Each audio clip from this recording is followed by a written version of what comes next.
Hey friends, around 70% of viewers who watch my videos haven't subscribed yet. If you enjoy the content, please consider subscribing. It would truly mean a lot to me. Also, don't forget to hit the like button and share your thoughts in the comments. Your support helps the videos reach more people and really helps the channel grow. Thank you so much. Let me know in the comments which city or country are you watching from. Last summer, my girlfriend and I went camping with her family up in the Adirondack Mountains near Warrensburg, New York. Her parents had just bought this brand new camper the year before, so it was still fresh and clean inside. The camper was spacious enough for all of us. My girlfriend and I shared the bottom bunk, while her younger sister slept on the top bunk right above me. The camper had tinted windows that were tilted open for some fresh air. It was a warm summer night, and the forest around us was alive with the sounds of insects and the occasional rustle of leaves from a gentle breeze. I was lying there on the bottom bunk, scrolling through my phone, waiting to fall asleep. My girlfriend was still awake too, lying beside me quietly. Everyone else was asleep, the soft breathing of her sister above me, the quiet hum of the camper's small fan, the occasional creak from the camper settling on its wheels. I felt relaxed, almost at peace with the wilderness all around us. Then, out of nowhere, I heard it, the faint sound of gravel crunching just outside the camper. It wasn't loud, but it was clear enough to catch my attention right away. It was footsteps, 2 feet walking slowly but deliberately. They got closer and closer to the camper until I could tell they had stopped right near my window. The window above the bunk was tilted open, but the tint on the glass made it impossible for me to see anything clearly. I froze. My heart started pounding. I didn't move. I quickly turned off my phone, worried that the light might have given away my presence. I waited, barely daring to breathe, straining to hear what would happen next. The footsteps stayed quiet for a moment, just outside the camper, then slowly retreated back across the gravel. It felt like the person was standing there, just watching, for a long time. I didn't say a word at first. I just sat there, my ears tuned to every little sound. After a minute, I texted my girlfriend what I had just heard, and she admitted she heard the footsteps too. We both felt uneasy but didn't want to make a big deal about it. We thought maybe it was just a hiker or someone walking by.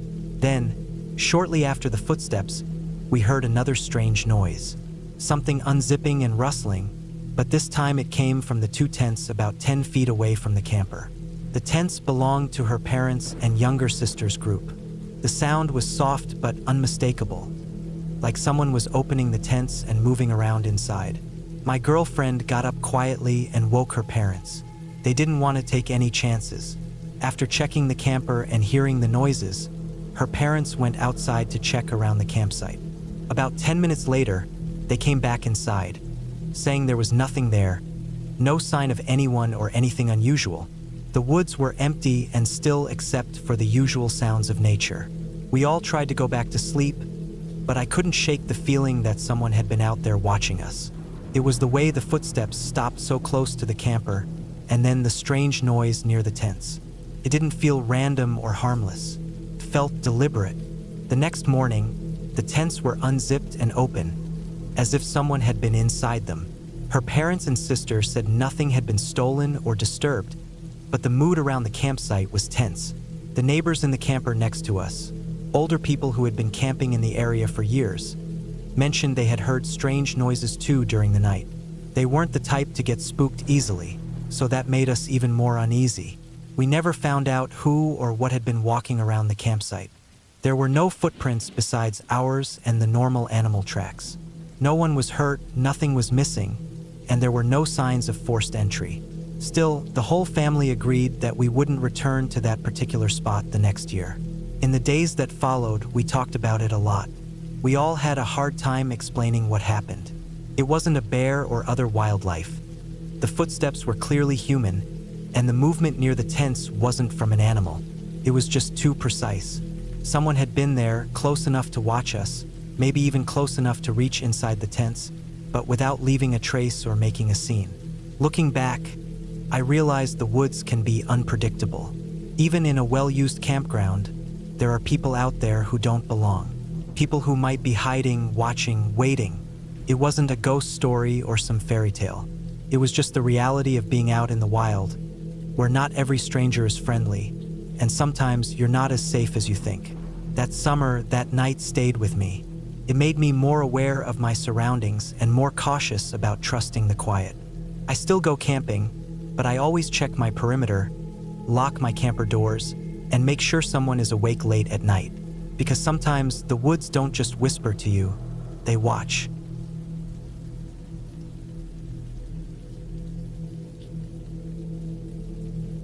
Last year, I decided to go hiking at Lassen Volcanic National Park. I'd heard about the thermal vents and the wild beauty of the area, and since I'd never been there before, it felt like the perfect place to get away from the city for a while. I packed my backpack carefully: water, snacks, a map, first aid kit, and my camera. I made sure to dress for the weather: layers, sturdy boots, and a light rain jacket, just in case. It was early autumn, the air was crisp, and the trees were starting to turn shades of yellow and red. The sun was just coming up as I drove through winding roads surrounded by thick forest, the kind of place where you feel like you're entering another world, far from noise and people. When I reached the trailhead, I parked my car and got ready to start. As soon as I stepped out of the car, I felt this strange sense of unease. It wasn't anything specific. No smells, no sounds.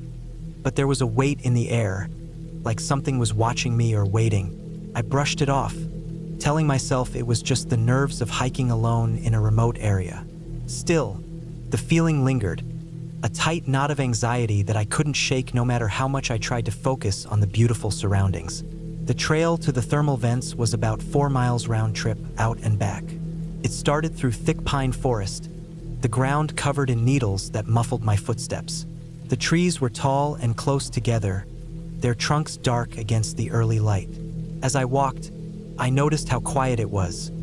No birdsong, no rustling animals, nothing except the soft crunch of my boots on the trail. It felt too quiet, like the woods were holding their breath. Every so often, I would glance over my shoulder or into the shadows between trees, expecting to see movement, but there was never anything.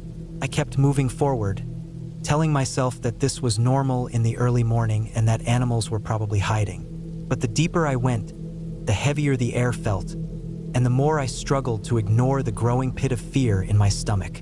When the trail started to climb gently upward, the landscape opened up, and I could smell the faint sulfur smell of the geothermal vents before I even saw them. The ground near the vents was cracked and steaming, and I took a moment to watch the thin clouds of steam rise from the earth. It was fascinating, but even here, in this open space, the quiet was unsettling. After taking some pictures and resting briefly, I turned around to head back. The sun was higher now, but the sense of unease hadn't gone away. As I started back down the trail, I heard it, a low, guttural growl from somewhere behind me. My heart jumped into my throat. I stopped dead in my tracks, freezing in place. I held my breath and listened, trying to tell where it had come from. The growl was deep and rough, unlike anything I'd heard in the forest before. It wasn't far away, maybe just a few dozen yards. I looked around carefully, but couldn't see any animals. No deer, no coyotes, no birds, nothing. My mind raced as I tried to figure out what had made that sound. Then, off to my right, I caught movement out of the corner of my eye. A large black shape was moving quietly through the trees, walking roughly in the same direction as me, but a little farther into the woods. It was a black bear. I knew the park had bears, but seeing one so close, so unexpectedly, made my heart pound like crazy. I didn't want to panic or make sudden moves. Bears can be dangerous, but they usually avoid people. I kept my eyes on the bear and started to slowly and quietly walk back down the trail toward my car, trying not to make any noise that would draw attention. The bear didn't seem to notice me or care about my presence. It was moving steadily, occasionally sniffing the air or brushing against branches. Still, I stayed frozen with tension, every nerve alert. As I followed the trail, I heard leaves and twigs snapping behind me, just like before. I could tell the bear was still nearby. I stayed as quiet as possible, moving slowly, but my mind was screaming at me to run. When the trail opened into a meadow, I glanced around to see if the bear was still visible. I couldn't see it anymore, and that gave me a brief moment of relief. At that point, I broke into a run, heart hammering, breath coming fast. I didn't want to look back, just push as fast as I could toward my car. 2 miles later, I reached the parking lot and slammed the door shut behind me. I sat in my car for a while, shaking, trying to calm down. I felt stupid for being so rattled, but I knew I'd been lucky. I wasn't going to stick around and find out what might have happened if the bear had decided to get curious or aggressive. After catching my breath and drinking some water, I decided to leave that part of the park and head to a more popular area with other hikers around. I told myself I'd been prepared and careful, but I couldn't ignore the fear that had crept into my mind that morning. It wasn't just the bear. It was the whole experience. The silence, the watching feeling, the growl in the woods that made me realize how wild and unpredictable nature really is. A few weeks later, my friend and I went exploring near Niles Canyon. There's a place called the Secret Sidewalk, an old aqueduct built long ago that the city started demolishing a few years back. It's kind of hidden, surrounded by trees and overgrown paths, and it's popular with urban explorers and hikers who want something a little different. My friend and I decided to check it out. It was a sunny day, but the trail to the aqueduct was narrow and shadowy, with tall grass brushing against our legs and branches overhead. The area was quiet but felt alive with the sounds of nature and the occasional distant car on the highway. We walked all the way to the end of the aqueduct, where the city had started breaking it down. The concrete was cracked and crumbling in places, and weeds were pushing up through the cracks. We took a few pictures, admiring the strange beauty of the place. Then we started back, climbing up the path where we had entered. As we walked, the peacefulness suddenly shattered with loud rustling in the leaves and the sharp snap of branches breaking nearby. We froze immediately, staring into the thick brush beside the trail. The noise was too loud and close to be anything small. I thought of the homeless people who sometimes camped nearby, but even that seemed unlikely. There was no sign of anyone, and the sounds didn't match human footsteps or voices. What worried me more was the knowledge that there weren't any big animals around there either. No deer, no bears, no coyotes, just small critters that wouldn't make that much noise. For a moment, the noise stopped, and then it started again, louder and closer. My heart was pounding. The only thing I could think was to keep moving slowly and stay alert. We didn't say a word, just kept our eyes on the brush as we carefully moved forward. Finally, the sounds faded behind us, and we reached the top of the trail, where it opened onto a dirt road.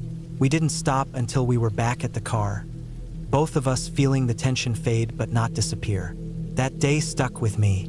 Neither of those experiences were supernatural or unbelievable.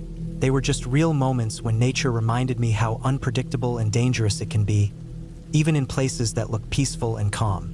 It was the feeling of being watched, the sounds that don't make sense, and the sudden reminder that there's always something out there that we don't see. I've been back to Lassen a few times since then, but I always stay on popular trails with other people around. I respect the wild, but I've learned to trust my instincts, especially when that feeling of unease creeps in. It's not paranoia. It's the way the body warns you that something's not right, and sometimes that warning can save your life.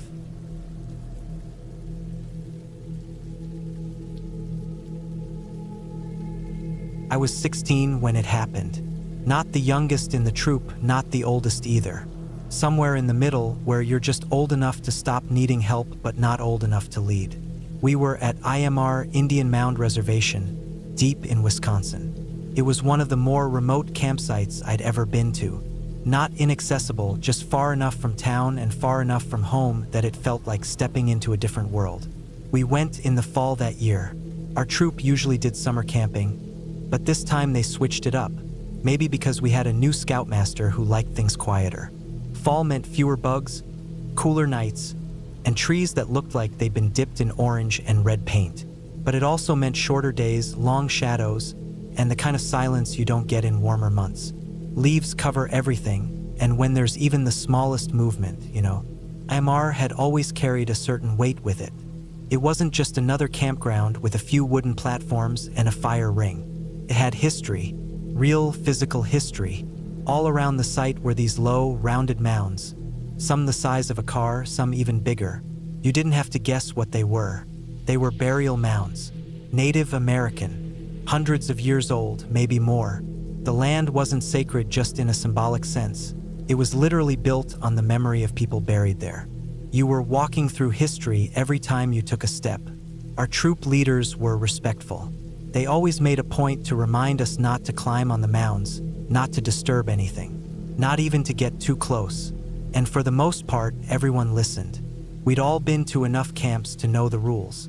But even with rules and reminders, you can't shake the weird energy of that place. It always felt like someone was watching, even when you were alone, especially when you were alone. We arrived on a Friday afternoon, just as the sun was starting to dip. We pitched our tents in a clearing surrounded by tall oak and maple trees. It was the kind of place where you couldn't see more than 30 feet in any direction before the woods swallowed the light. The sky was a soft gray, typical for late fall in Wisconsin. The air was cold enough to see your breath, but not quite freezing. We set up quickly, mostly because it would be dark soon. I was sharing a tent with one other guy, Jason, but that first night he stayed up late at the campfire with some of the older scouts. I turned in early. I was never big on sitting around fires too long. After the marshmallows and the stories, I got restless. So I zipped up my bag, laid back, and listened to the wind shake the canopy above us. Dry leaves swirled and settled outside. I must have dozed off pretty quick because I don't remember anything until sometime later in the night. That's when I heard it. At first, I thought it was just someone walking to the latrine. A couple of the older scouts had a habit of wandering off at night to piss or talk or whatever it was they did when they thought nobody was paying attention.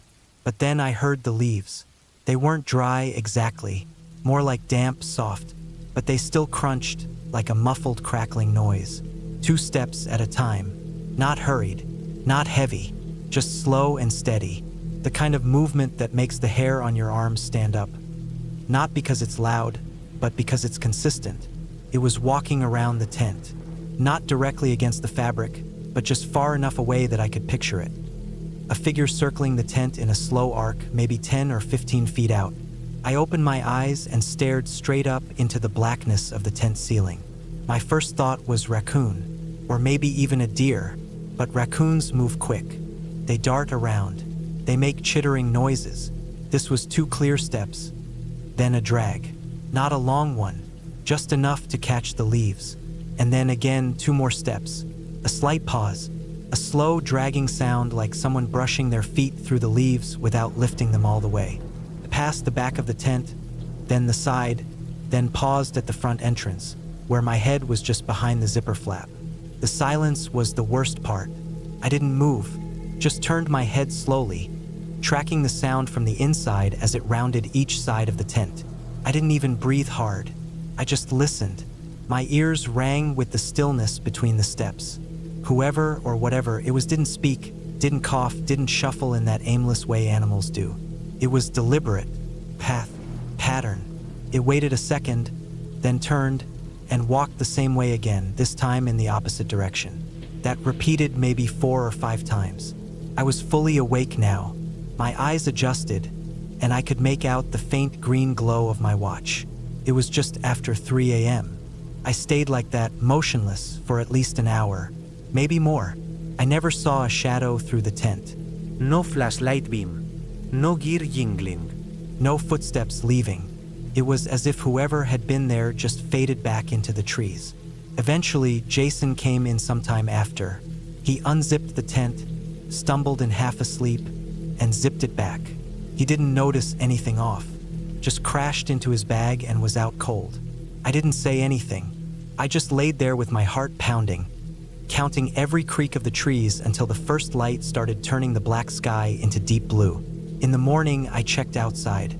There were leaves everywhere, but that was expected. I tried to find some kind of track. Not a full footprint, but just some trail of flattened leaves. Anything that would tell me I hadn't imagined it. I didn't find much. Maybe it was the wind. Maybe it was just the chaos of a dozen scouts walking around in boots. But near the back of the tent, where the ground sloped just slightly, there was a faint line, like someone had dragged a foot or something through the mulch. It wasn't a full path, but it wasn't nothing either. That whole day I was on edge. Every snap of a twig, Every gust of wind sounded sharper, closer. The other guys were messing around, doing the usual merit badge stuff, knot tying, orienteering, first aid. But I couldn't focus. I kept scanning the tree line. That afternoon, we did a short hike to the far side of camp where the bigger mounds were. Some were cordoned off with old wooden signs warning visitors to be respectful. The area wasn't huge, but it had this strange quiet about it. Even the birds seemed to avoid the trees nearby. One of the leaders pointed out how the mounds were shaped like animals: bears, birds, even a lizard. I didn't see it at first, but once you knew what to look for, you couldn't unsee it. They rose out of the ground in soft, curved shapes, covered in moss and old leaves. No stones, no markers. Just humps of earth in a place that felt older than anything I'd ever been near. We didn't stay long. That night, I tried to act normal. Jason crashed early, so I went down to the fire ring for a while. I didn't say much, just sat on one of the logs and stared into the flames. One of the adults made jokes, someone else passed around hot cocoa packets. It was warm, comforting, but I still felt off, like something was just a few feet behind me the whole time. I didn't dare look over my shoulder. When I went back to the tent, it was after midnight. I unzipped slowly, crawled in, and tried to settle. My sleeping bag felt tighter that night, like it was trying to hold me still. I left the zipper of the tent slightly cracked, just in case. I figured if I heard something again, I might at least be able to peek out. I laid down on my side, staring at the glow-in-the-dark pull tab of the tent's zipper. Nothing happened for a long time. I started to think maybe it really had just been my imagination. That's the thing about the woods. They mess with your head, especially at night. I started to relax. My breathing slowed, my hands unclenched, my muscles stopped bracing for the sound. And then I heard it again. 2 steps, a pause, then that faint dragging sound, like someone pulling their boot through the wet leaves. It was back. I didn't move. I didn't even blink. This time it only made one full pass around the tent. Then it stopped again at the front. Longer this time. I could hear the air shift, feel the pressure change, like someone was standing just outside the flap, staring in. I didn't hear breathing. I didn't smell anything, but something was there, just standing. After maybe 30 seconds, it turned and walked away. No other noise, no running, just those same slow, dragging steps until the sound melted into the rest of the forest. I didn't sleep at all the rest of the night. In the morning, I got up as soon as the sun touched the tent. I checked the ground again. This time there were clearer tracks. Not boots, at least not full ones. Just shallow impressions in the leaves. A wide heel, the kind of mark you'd make if you were walking slowly, almost shuffling. They stopped at the front of the tent, turned, and vanished into the woods. I told one of the adult leaders later that day. Not everything, just that I thought someone had been walking around the tents at night. He frowned and said he'd keep an eye out, maybe do a walkthrough before bed. But I could tell he didn't think much of it. Probably assumed it was another scout messing around. Maybe he was right. We left the next morning. I didn't go back to IMR after that. Not because of fear exactly, but because the place left something with me. A kind of weight. A reminder that the woods don't care how prepared you are or how many badges you've earned. There are places where history hangs heavier.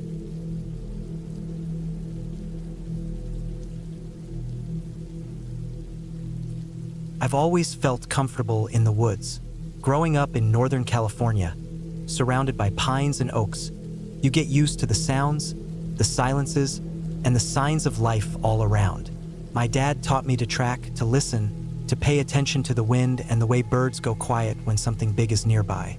He taught me to recognize what normal looks and feels like, and maybe more importantly, what it doesn't. That's why, to this day, the memory of that one weekend in El Dorado National Forest never really settled. I've gone back to that trip in my head more times than I can count. Every little detail, every sound, every feeling, and it still gives me chills. We used to go out there all the time. There's this place along Sopiago Springs that my buddies and I had kind of claimed as ours. A spot-off trail not too far from the stream, flat enough to pitch tents, shaded with tall pines, with just enough open space to start a decent fire. It was remote, which is what we wanted. No families, no rangers passing through, no tourists stumbling around in flip-flops. Just us, some gear, and whatever the woods offered. That particular weekend, it was 5 of us. Me, Rob, Jared, Connor, and Pete. We planned a 3-day foraging trip. The idea was to live off the land as much as possible. Mushrooms, crawdads, wild greens, fish if we could get lucky. We did bring some MREs in case things didn't pan out, but the goal was to test ourselves. Nothing fancy.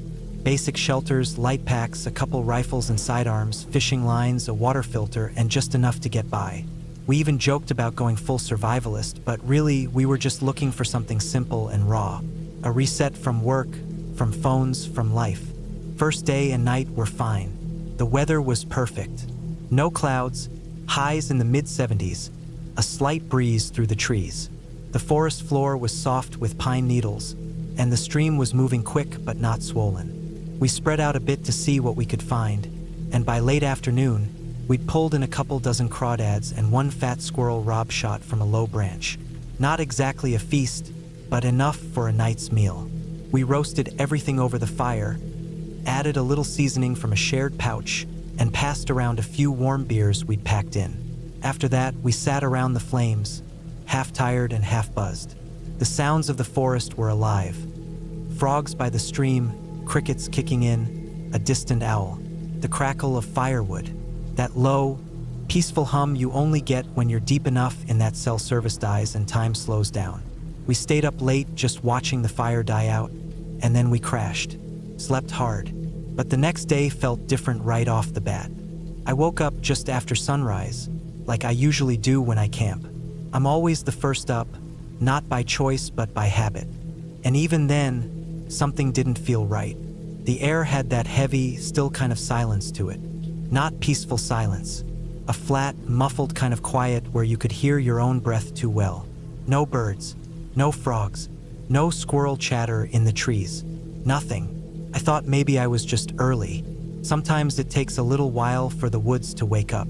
But after a couple hours, as the sun got higher, the silence stayed. I started to feel that pressure in the back of my mind that I've only felt a handful of times.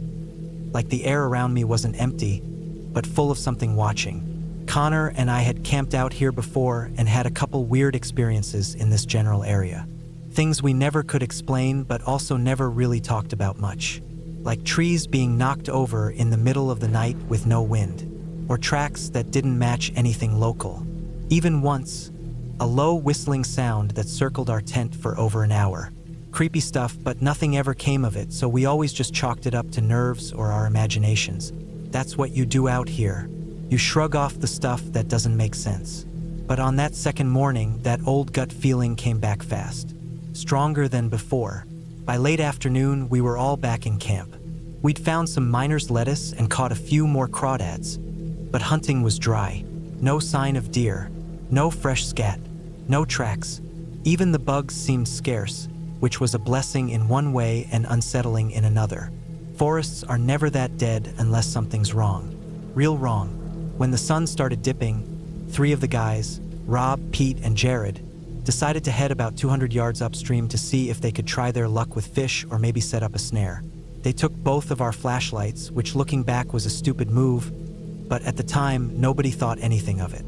I stayed back with Connor, but after a bit, he went to take a crap a little ways off and ended up not coming back for a while. So for a good 30 minutes or so, I was alone in camp. That's when things started escalating. The moment I was truly alone, the feeling of being watched turned into something sharper. I could feel it in my chest, like my heartbeat was syncing with something else. Presence. I added a bunch of dry pine branches to the fire to keep it high and bright, and I grabbed the rifle. Not just in case, but because it felt necessary. The woods across the stream, opposite from where the guys had gone, looked darker than usual. Not just shaded, but heavy, like the trees were thicker than they should be. I kept staring into them, trying to find a shape or shadow, but everything just looked flat and wrong. Then I heard it. Voices. Faint. Way out in the trees. Not talking. Not even whispering. Just soft, low sounds, like someone muttering into their own collar. The kind of sound your brain takes a second to register. I tried telling myself it was wind, or maybe some hikers way off. But I knew what wind sounded like, and there wasn't even a breeze. The sound was coming from the same spot, same pitch, same rhythm, over and over. I froze. Every hair on my arms stood up. I slowly crouched by the fire, rifle to my shoulder, scanning the woods through the scope. That's when I saw it. About 50 yards out, just inside the tree line, something moved. It was quick, just a flash of motion, but I caught it. I tracked it with the scope, and for maybe half a second, I saw it clearly enough to process what I was looking at. It was shaped like a man, but too low to the ground. On all fours, but not crawling. It moved like it was built that way. Its arms were longer than they should have been, almost like they were bending in a way human arms shouldn't. The body was thin, wiry, with a weird curve to its spine. Its head was down and forward, and I couldn't make out any features. It loped forward a few steps and then vanished behind a thick pine. I stayed in that spot, rifle raised, for minutes that felt like hours. The whispering stopped. Then I started hearing rustling, like far off at first, then closer, like dry leaves being pushed aside. Then a twig snapped to my left. A moment later, another snap to my right. Always outside the firelight, always out of view. I turned slowly, trying to follow each sound. Whatever was out there wasn't just circling, it was testing me, probing, and I kept thinking one thing: this isn't a mountain lion. This isn't a bear. This isn't anything I've learned about in all the years I've been out here. Then the guys came back.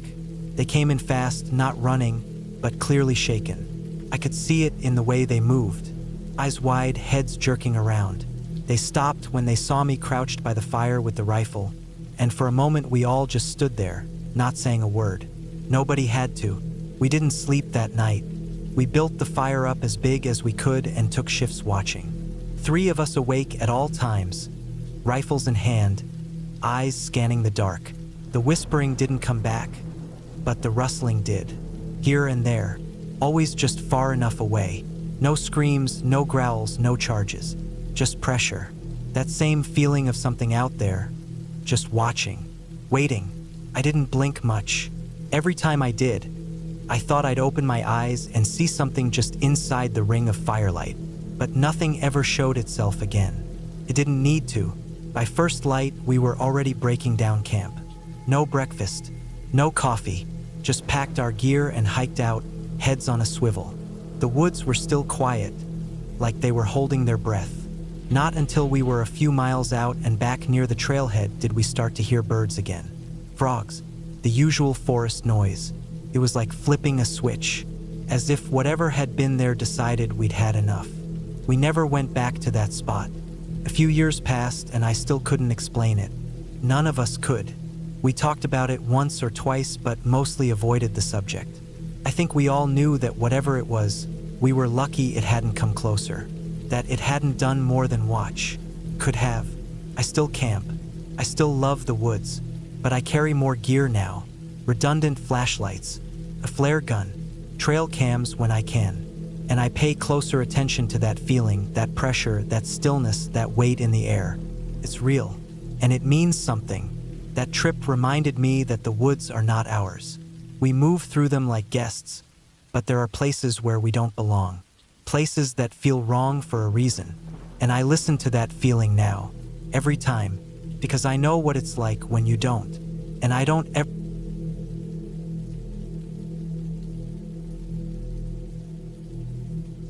I've done a lot of solo backpacking in my life, enough to know when a place doesn't feel right. I've slept in dry riverbeds with mountain lion prints not 6 hours old. I've been caught between elk rutting battles in the early morning fog, and I've once hiked for 2 straight days in a downpour so steady and unrelenting I swore I could feel mushrooms sprouting in my boots.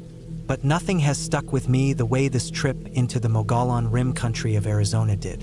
And it wasn't because something lunged at me in the night or crept into my tent while I slept. It was because nothing did. It was the quiet. The kind of quiet that doesn't belong in nature. A wrong kind of silence. I set out in early September, the monsoons having mostly passed, though the land was still heavy with moisture. A lot of people think Arizona and picture cactus and desert, scorched sand and dry arroyos. But there's a part of Arizona that doesn't fit that idea at all. Places like the Mogollon Rim, where the elevation creeps above 7,500 feet and the trees crowd in thick like something out of the Pacific Northwest. It's wetter, greener, cooler. Pines, firs, ferns, moss. The rim itself is a massive escarpment that divides the high country from the lower desert, stretching for miles and miles with cliffs, deep-cut canyons, and forests that feel old and forgotten. You can go hours without seeing another person up there. Days even. That was part of the appeal. The trail I followed wasn't even a trail in the typical sense. It started out as one, a lightly maintained Forest Service path, but as I got deeper in, it faded into an old game trail. Judging by the broken branches and claw-scarred trees, it was used more by elk and bear than by people. I was aiming for a remote drainage I'd spotted on a topo map, where a small, unnamed creek cut a narrow line across the face of the rim, forming several benches, broad shelves of land between cliff faces. One of those benches looked just big enough to pitch a tent, and it was tucked far enough from anything marked that I doubted anyone had camped there in years. Took the better part of the day to get there. The trail disappeared completely around mid-afternoon, and I was forced to bushwhack my way the last mile or two, using the sun and a compass to keep me aimed right. The terrain was brutal.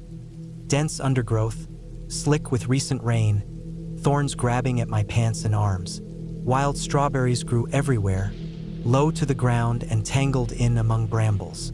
At one point, I startled a jackrabbit and it bolted out of a bush not 10 feet from me, nearly stopping my heart.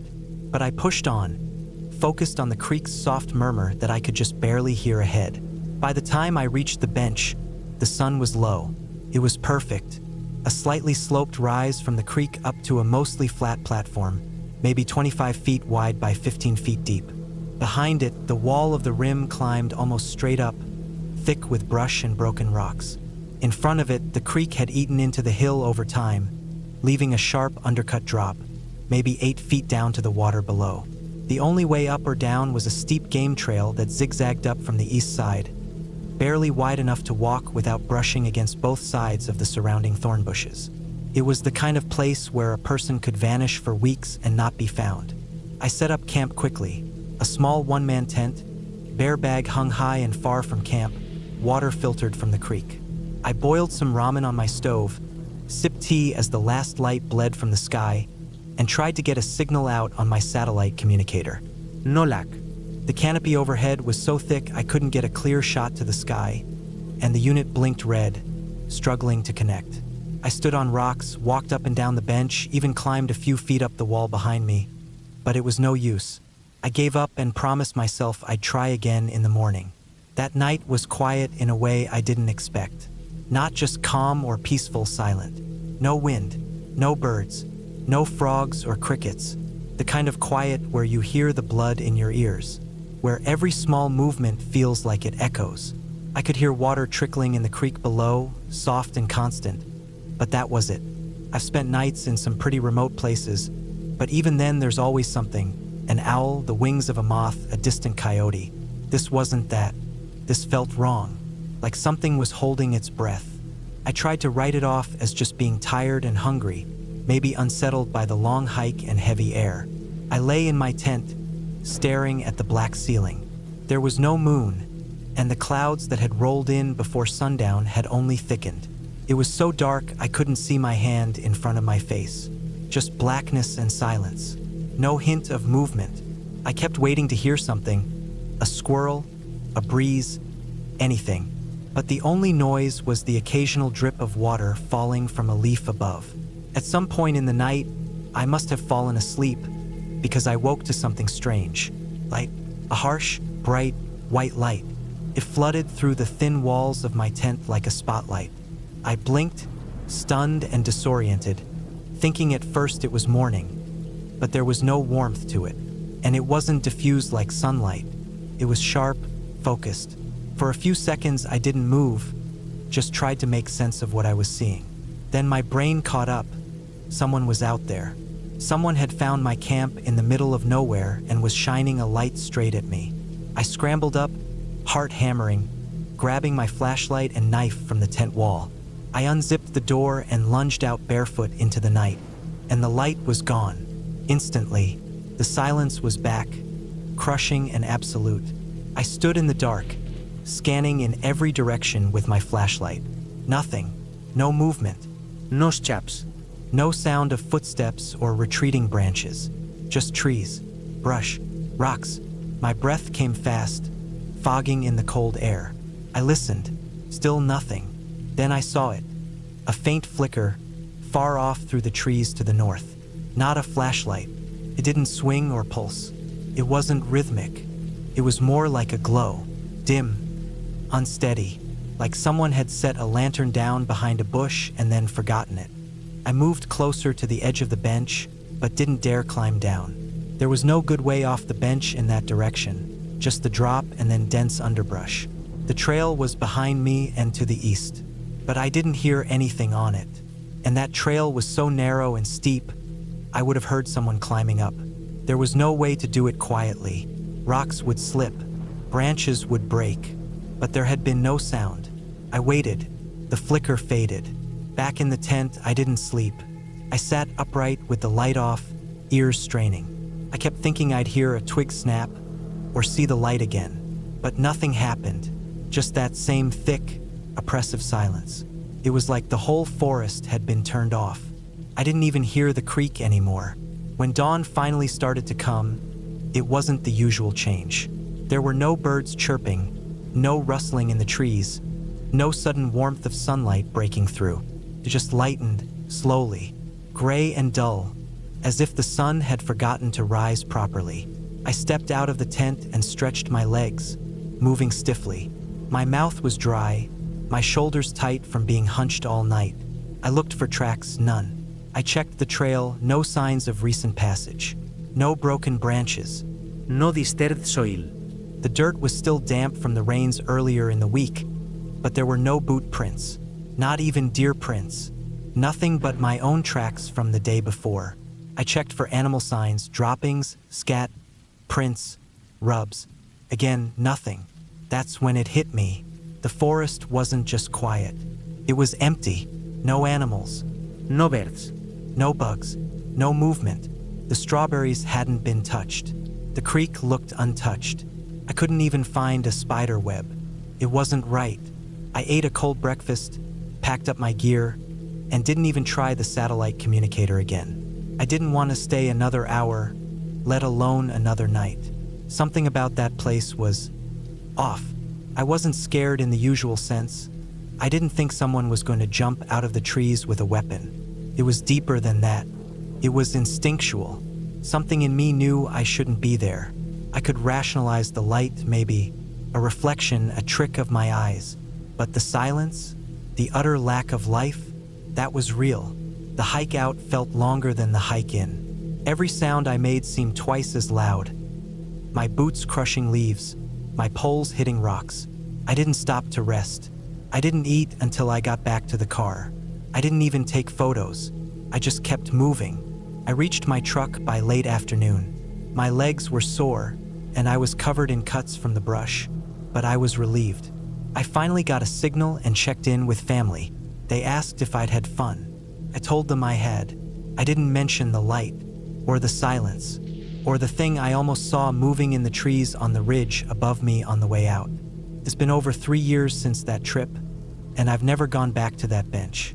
I've camped near the rim again, sure, but never that deep, never that isolated, and never in that particular drainage. Whatever was wrong with that place, I don't want to understand it.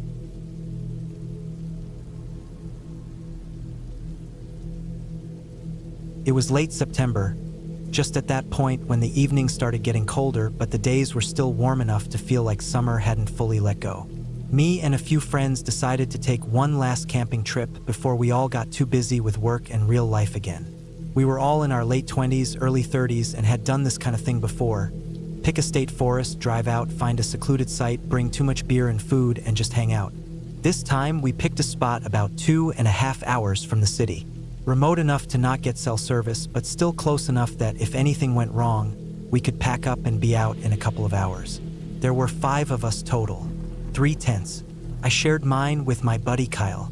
Another tent had John and Zach, and the last had Rick, the guy who, knowingly or not, was about to ruin my night twice. Rick had this way of walking that you couldn't mistake. It wasn't something he did intentionally, just the way he moved. His shoulders rocked a bit with each step, and he always seemed like he was walking on uneven ground, even when he wasn't. You could pick him out from a distance just by that. We got there around noon on Friday, set up camp, and spent most of the day drinking beer, setting up a fire, throwing frisbees around, and just doing dumb stuff. I was feeling good, but trying not to overdo it.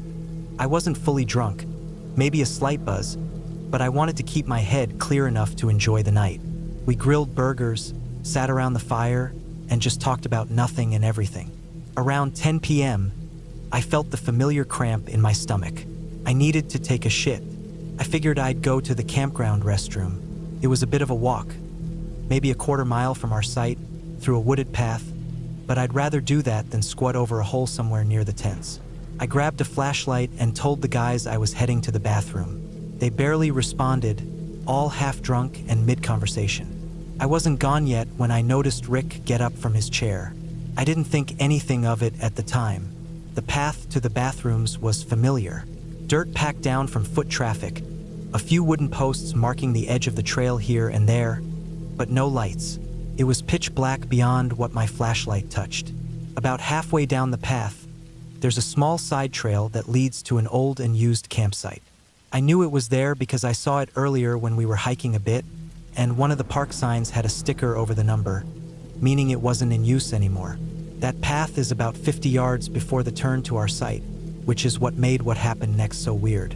As I was walking along, my flashlight caught movement ahead of me. A figure stepped from that unused site trail onto the main one, moving in the same direction I was. At first, I thought it was a stranger, maybe someone else camping nearby. But then I recognized the gait, that rocking, unmistakable walk. It was Rick. I called out to him, said something like, "Hey, man," but he didn't turn around.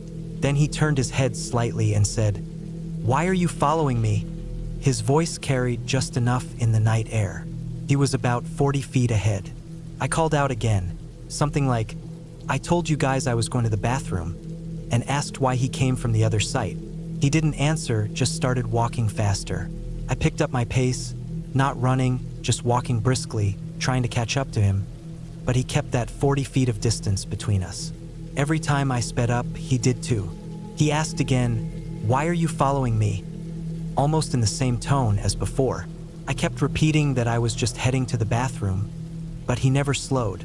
Eventually, I lost sight of him entirely. My flashlight couldn't pick him up anymore. I figured he was just screwing with me, maybe hiding in the woods nearby waiting to jump out and scare me. But nothing happened. I made it to the restroom and went about my business. I took my time, thinking maybe Rick would give up the joke and follow me in to laugh about it. But no one came. When I stepped back out, the trail was as quiet as before. The woods felt heavy with silence, the kind that makes you hyper-aware of every sound your own feet make. I walked back a little faster, eyes darting to the sides, half expecting someone to pop out. When I got back to camp, the fire was still going. Everyone was where I left them, and Rick was there too, laughing with the others. He was sitting in his chair, shoes off, blanket around his shoulders, drinking from his cup. I stared at him for a long second. I asked him when he got back. He looked at me like I was crazy. I asked again, now kind of mad, why he was messing with me. He just kept denying it. Everyone else joined in too. He'd been there the whole time, didn't leave the site. Cal swore Rick hadn't even stood up since I left. They said he was still there when I was walking to the bathroom. I kept pushing, told them everything. Where I saw him, how he asked why I was following him, how he sped up and vanished. Rick swore on everything he never left. Everyone looked confused, but eventually they laughed it off. Figured I was a little tipsy and mistook someone else for him, or maybe the dark and my imagination filled in the gaps. I let it go eventually, but I knew what I saw. I knew his walk, his voice, even his damn shape in the dark. I didn't say much the rest of the night. I just kept going over it in my head, trying to think of any way I could have been wrong. But every time I replayed it, I came to the same conclusion. It was him or someone who moved and sounded just like him. By the time we all went to bed, I was still thinking about it. I laid there for hours, listening to the faint crackle of the fire dying down, the creaks of the trees moving in the breeze, the occasional snore from one of the tents. I was on edge, but eventually, sometime past midnight, I dozed off. Around 3 a.m., I woke up needing to pee. My stomach was fine now, but the beers from earlier had caught up with me. I didn't want to make the hike again, so I figured I'd walk just far enough into the woods to be out of sight from camp and let it go there. I got up quietly, unzipped the tent, and walked maybe 30 feet out with my flashlight. The night felt colder. That bone-deep kind of cold where you can see your breath even if you don't feel like you should be able to. I pissed quickly, trying to shake the eerie feeling building again. Nothing moved in the woods. It was the kind of still that doesn't feel right. I zipped up and started heading back. As I got close to camp, I saw movement near Rick's tent. I heard the zip of his door opening. It was quiet but clear. Then I heard it zip closed again. I stopped walking, watching. I could barely make out a figure in the darkness. They moved a little, like shifting from foot to foot, then walked slowly a few feet toward the edge of the camp. My flashlight wasn't strong enough to light him up clearly, but I could tell it was Rick. He pulled something from his jacket pocket. I heard the click of a lighter, then another, then another. I saw the tiny sparks, then the sudden glow of flame when it finally caught. It lit his face for a second. It was Rick, no question. His posture, his face, even the way he flicked the lighter like he was annoyed at it. He lit a cigarette, took a puff, then turned toward me. "Can you hear me?" he said. His voice was calm, low. I said yeah, confused and still thinking he was screwing with me again. Then he said it again, louder, more direct. "Can you hear me?" I said yes again, a little annoyed now, and asked if he was trying to wake everyone up. He didn't respond, just shook his head slightly and started walking toward the cars. Our vehicles were parked about 50 feet away from the tents, down a short gravel trail. I followed, still thinking he was messing with me, maybe gonna pull another disappearing act like earlier. He was about 30 feet ahead of me, walking slow. I stayed on him, trying to close the distance. He stepped behind one of the cars, mine, I think, and didn't come out the other side. I turned the corner expecting to see him crouching or waiting to jump out, but there was nothing, just empty space between the vehicles. I checked behind all of them, even looked under them. Nothing. I stood there a moment, flashlight sweeping the area, then walked back to the tents. Rick's tent was zipped closed. I knelt down, pressed my ear near it.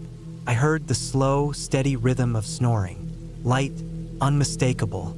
I didn't say anything. I just sat there for a minute, feeling the cold creep into my legs through my pajama pants.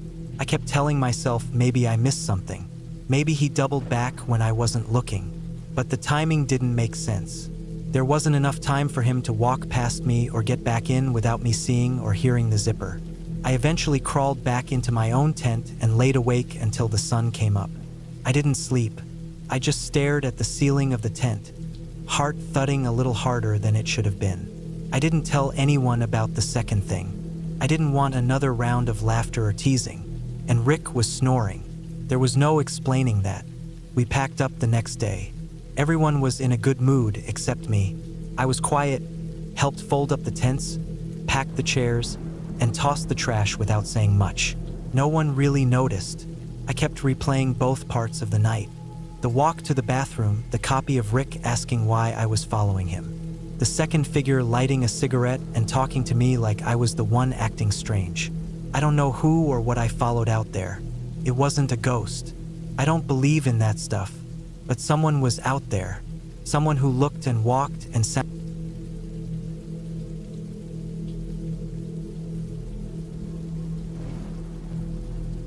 I'd been camping in the Red River Gorge plenty of times before, and that particular spot wasn't new to me. I'd hiked through that trail system more times than I could count, and even though it could feel remote at times, it always felt like my place. I knew the ridges, the runoff trails, the best spots to pitch a tent where the ground sloped just right. I'd even marked down a few secret hollows with dry firewood tucked under overhangs, and over the years, it had become sort of a second home when I needed to get away. So when my boyfriend and I planned the trip that weekend, I wasn't worried about a thing. It was October, right in the window where the leaves were changing and the crowds started thinning out. The perfect mix. Still warm during the day, but just chilly enough at night to justify a fire and a couple of shared blankets. We got a late start that afternoon, had a bit of a delay on the way from town, and by the time we reached the lot where the trailhead started, the sun had already started dropping behind the ridge. There was a white camper van parked a few spaces away. Old-looking, not one of the new shiny Sprinters or converted minibuses you see everywhere now. It looked more like a relic from the late 80s. Boxy, with rust under the wheel wells and streaks running down the siding where rain had carved through layers of grime. I remember clocking it as soon as we pulled in. Just one of those things your brain picks up on. It wasn't out of place, but it was just there, sitting still, no one around, engine off. As we stepped out of the car and started grabbing our gear from the trunk, we heard someone yell something off into the woods. It was loud and sharp, not angry, but purposeful. A holler, almost like someone calling a dog, or another person. I paused for a second, waiting to see if I could catch anything else, but the forest swallowed up whatever reply might have come. My boyfriend looked at me for a split second, eyebrows raised, and I just shrugged. Hunters, or maybe just some guy being weird.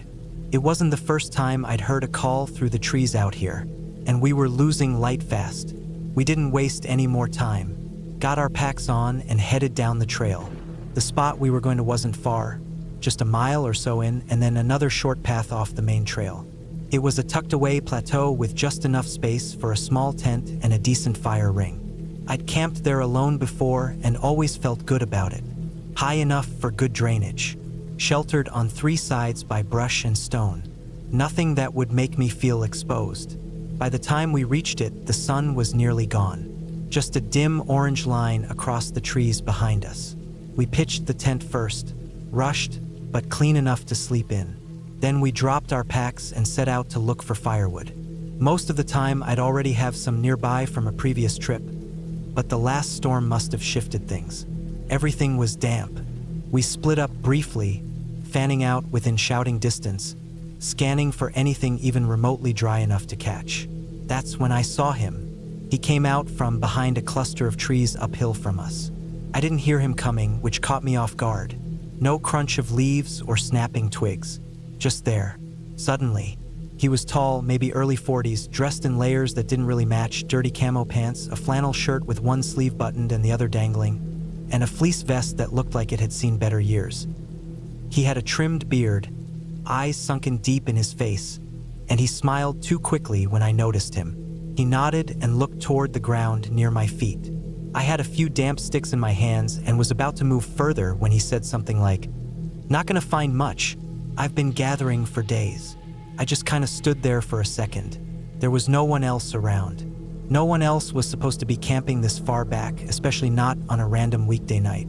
Then he added, without any prompt, that he'd been collecting wood for a while and had plenty stockpiled uphill at his camp. Then came the part that made me pause even harder. He offered to sell us some. Sell firewood. In the woods. Caught me off guard so bad I kind of just laughed a little. Not because it was funny, but because I didn't know how else to respond. My boyfriend had walked up at that point and gave me a look like, "Who's this guy?" The man repeated what he said. He'd been collecting for days and had a good dry stockpile. We didn't have cash on us, obviously, but we did have a little cooler of stuff, including a half dozen eggs. I said we could trade, and he nodded almost too fast. Said, "Sure." We followed him up the hill, only about 50 yards, but just enough of a climb that the ridge blocked our view of our own tent once we passed a certain point. His sight came into view, and I immediately knew something was off. This wasn't a weekend setup.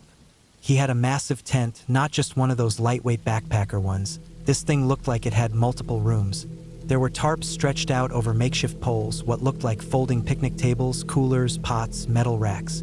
A pile of chopped and broken branches stacked up like he was planning to stay for weeks, or already had. Just too much stuff for someone supposedly out here alone. And the moment I saw it all, my brain started piecing things together backward. The van in the lot, the holler into the woods, the fact that this guy had gear no normal hiker would carry, the fact that it was uphill, overlooking the main trail and several of the lower camp areas. He had a vantage point over everything, including us. He handed us a small bundle of dry wood. My boyfriend handed over the eggs. The guy said something about liking to camp up high so he could see things, see people. I didn't respond. I just nodded. I didn't realize I was holding my breath until we got back to our site and dropped the wood. We both looked at each other, and I could feel the unease pass between us like static. Something wasn't right. And it wasn't just my gut anymore, it was my whole body. We kept the fire small, didn't talk much, just quietly packed while pretending to cook dinner. It was already dark now, and every time I looked up toward the hill, I couldn't help but feel eyes on us, like someone just watching, waiting. We didn't even take down the tent properly. We stuffed it back in the bag as fast as we could, threw everything in our packs, and doused the fire with the remaining water. We clipped our headlamps to our shirts and started moving, fast. I didn't want to use the lights, so we kept to the moonlight and shadows as best we could. The forest wasn't pitch black yet, and I knew the trail by feel anyway. Every few minutes, I'd look back. At one point, I saw a flash, a glint of something metallic. Not big, just enough to catch my eye.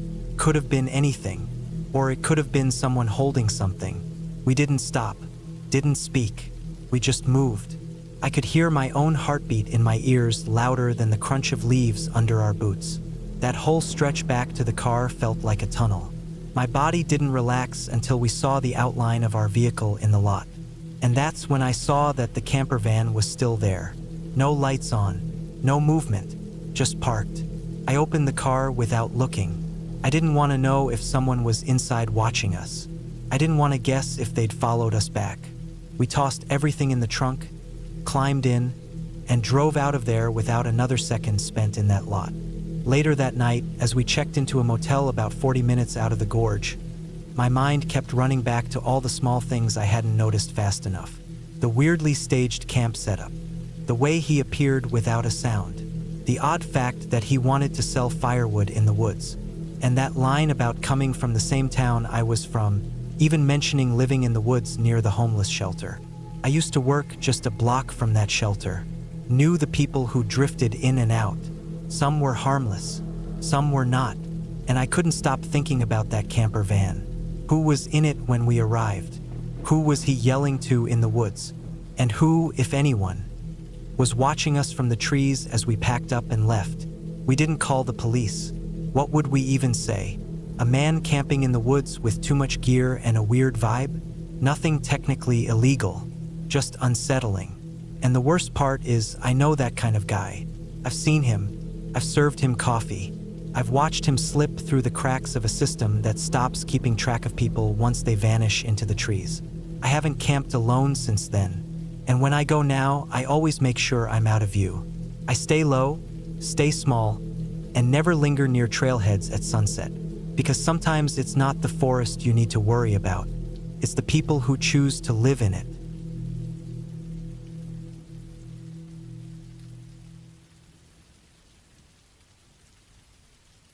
I was 15 the summer we went deep into the Manistee National Forest for a week-long backpacking trip. It was a yearly thing for our Boy Scout troop. Every July, we'd head off somewhere remote, away from traffic and phone signals and distractions, and put ourselves to the test against the woods. That year, we planned to hike a 20-mile loop through the northern stretch of Manistee. We'd carry everything we needed on our backs: tents, food, first aid kits, water filters, the whole 9 yards. There were 10 of us in total, 6 boys, 3 adult leaders, and 1 assistant scoutmaster named Paul. He was an ex-military guy, usually quiet but always the first to set up camp and the last to sleep. I always felt safer when Paul was on these trips. He never joked around like the other adults, never overreacted either. You could tell he'd seen things. He had this stillness about him, like no matter what happened, he'd already thought it through 10 moves ahead. The first 2 days were uneventful. We started at a trailhead near the Pine River and hiked roughly 7 miles the first day. Nothing but miles of pine and hardwood forest, with some deep ravines and the occasional sandy bluff. It was beautiful, peaceful even. We kept a decent pace, stopping every hour or so for water and snacks. At night, We set up our tents near a small creek and cooked freeze-dried meals over camp stoves. A few of the older scouts tried fishing, but I don't remember them catching anything. On the second day, we hiked another 5 miles, climbing up and down hills and following switchbacks that twisted through thick woods. You could walk an hour and not hear or see a single thing but birds. That night, we camped in a small clearing beneath tall pines. There was no moon that night. Clouds had rolled in and blanketed the sky in gray. It got dark fast, and the woods took on a different feel. Still, it felt safe enough. We were surrounded by a good tree line, and we could see all the tents from the fire ring in the center. I remember the way the firelight flickered on the tents, the smell of wet dirt and pine needles, and the occasional gust of wind that passed through the trees and made them sound like ocean waves. We roasted marshmallows that night, told stories that weren't scary, and climbed into our sleeping bags early. Everyone was tired. We had a long stretch to hike the next day, almost 8 miles, and the plan was to get moving before sunrise. That night, I zipped myself into my tent and lay there listening to the usual sounds of the woods. Crickets, distant owl calls, a breeze rustling through the pines. Took a while for me to fall asleep.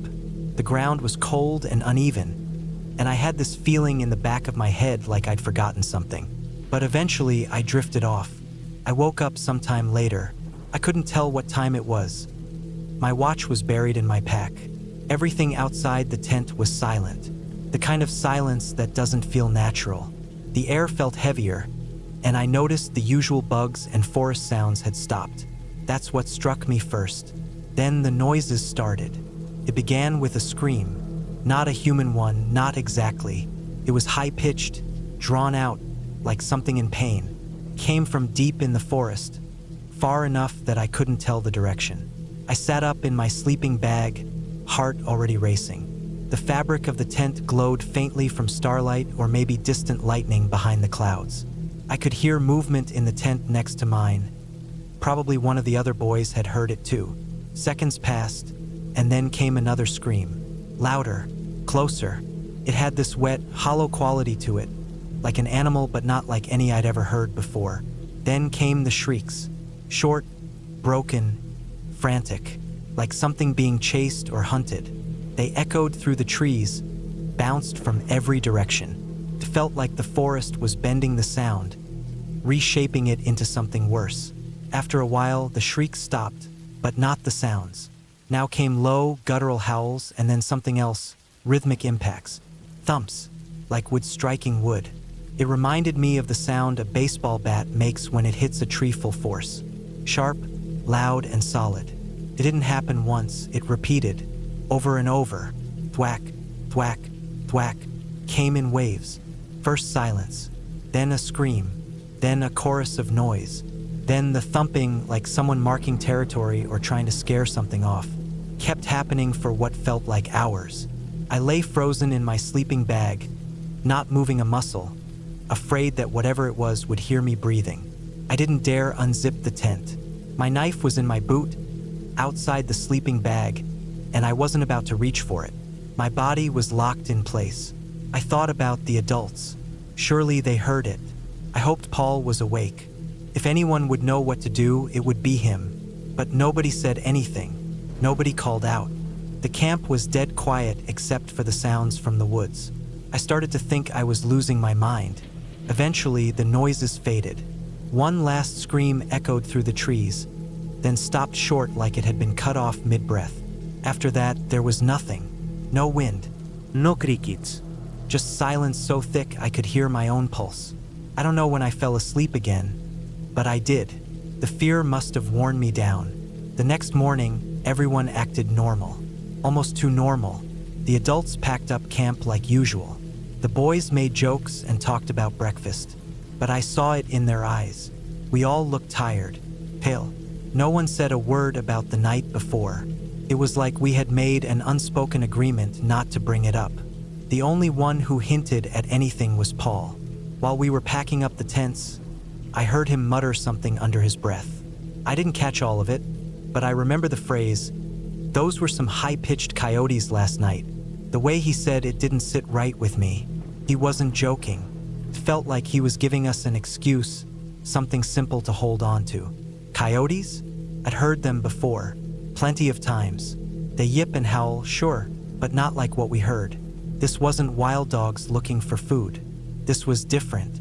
We hiked out that day, another long stretch of trail through the woods. I couldn't stop looking over my shoulder. Every snapped twig made my stomach knot. I walked closer to the group than I usually didn't wander off the trail for breaks or photo ops.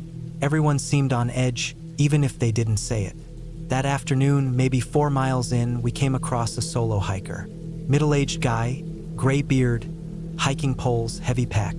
He was coming from the direction we were headed. When he saw our troop, he slowed and flagged us down. I remember the way he looked. Tense, tired, a little on edge. He asked our scoutmaster something about the night before, if we'd been the ones making noise in the woods. He said it kept him up all night. Said it sounded like screaming and pounding and didn't stop till near dawn. He'd even yelled into the woods, told whoever it was to knock it off. Our scoutmaster told him it wasn't us. The man didn't seem convinced, but after a few awkward seconds, he shrugged and kept walking. The rest of the trip passed quietly. No more screams, no more noises. We finished the loop, hiked out, and were back home by the end of the week. Everyone seemed relieved to be done. The troop didn't talk about it. Not during the trip, not at the next meeting, not ever. Years went by. I graduated high school, went to college, got a job. I still went camping now and then, though mostly on my own or with a couple close friends. I never went back to that part of Manistee. Not because I was scared exactly, but because I didn't want to feel that helpless again. That night had left a mark on me I didn't fully understand at the time. It was maybe 6 years later that I found the video. I was scrolling through YouTube late one night, clicking through outdoor survival channels and backwoods horror stories. One of the thumbnails caught my eye. Unexplained sounds in Manistee Forest, real recording. I clicked without thinking. The audio started low, just crickets and wind. But then came a sound that stopped me cold. A scream, long, high, almost mechanical in how sharp it sounded. Then the shrieks, the thumping. It was all there, exactly how I remembered it. The timestamps matched up with the general area and season we were in. The person who posted it didn't know what the sounds were either. The comments were a mess of speculation. Some said coyotes, others said it was a hoax. Some blamed it on trespassers messing around with loudspeakers. I sat there with goosebumps crawling across my arms. Hearing it again sent me right back to that night. The tent, the cold ground, the silence before the storm. I still don't know what we heard out there. Maybe it was animals. Maybe it was people playing games. Maybe it was some territorial predator we don't see often that made noises we can't easily explain. But whatever it was, it didn't feel natural. And the way everyone ignored it afterward. The silence, the excuses, the man on the trail looking for answers. It all added up to something I haven't been able to shake. Now, whenever I go into the woods, I carry a few extra things. A good knife, a whistle, a second flashlight, and an extra set of batteries. I also let people know exactly where I'm going and when I plan to be back, because the forest can change after dark. It's not always peaceful.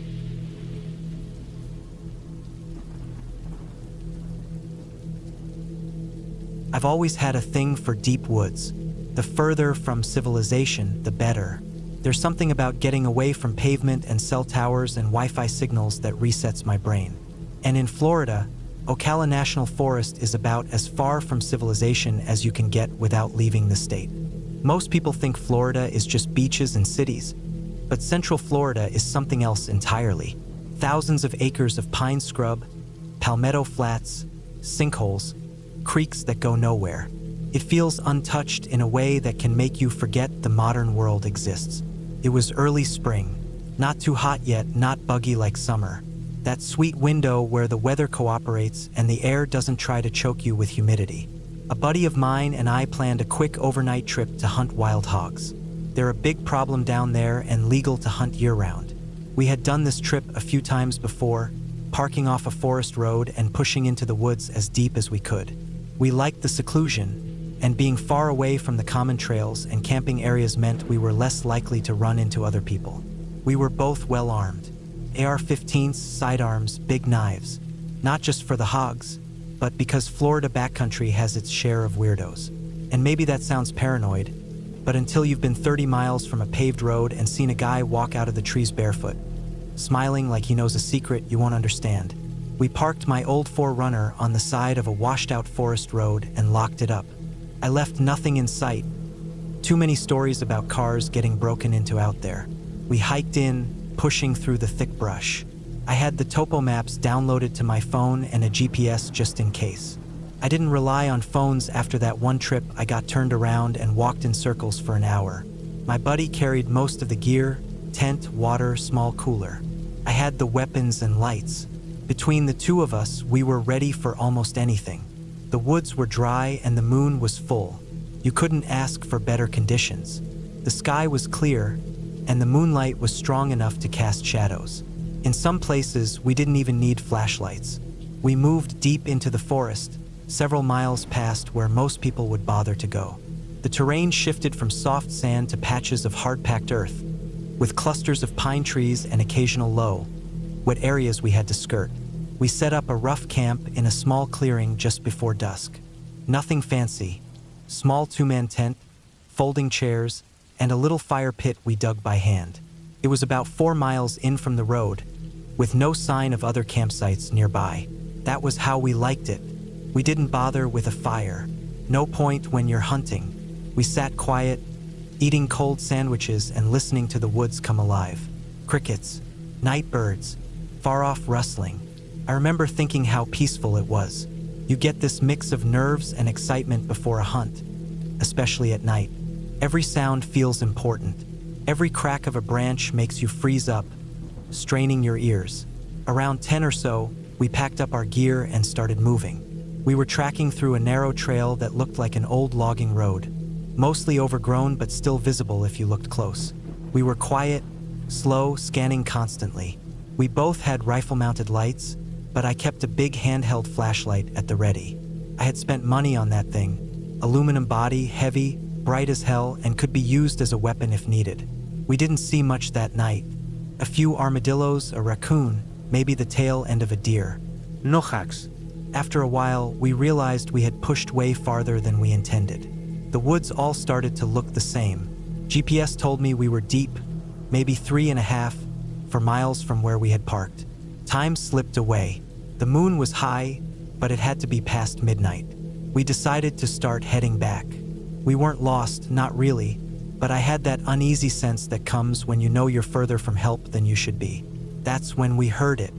From off the trail to our right, maybe 60 feet or so through thick brush, something was moving. Not creeping or shuffling, hauling, crashing. It moved fast and with purpose, and the direction made it clear it would intersect the trail ahead of us.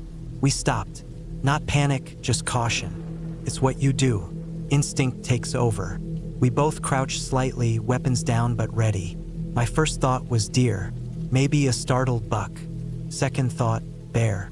But they don't usually crash around like that unless they're spooked or angry. It didn't make sense. We had made noise walking. Nothing should have been surprised by us. I raised my handheld flashlight but didn't switch it on yet. We waited. I figured we'd see it cross the trail. That would give us a better idea of what it was. And then it happened. A flash of pale movement maybe 50 feet ahead. It crossed the trail in one smooth motion. 2 white legs, bare from the thigh down. The rest was blocked by brush.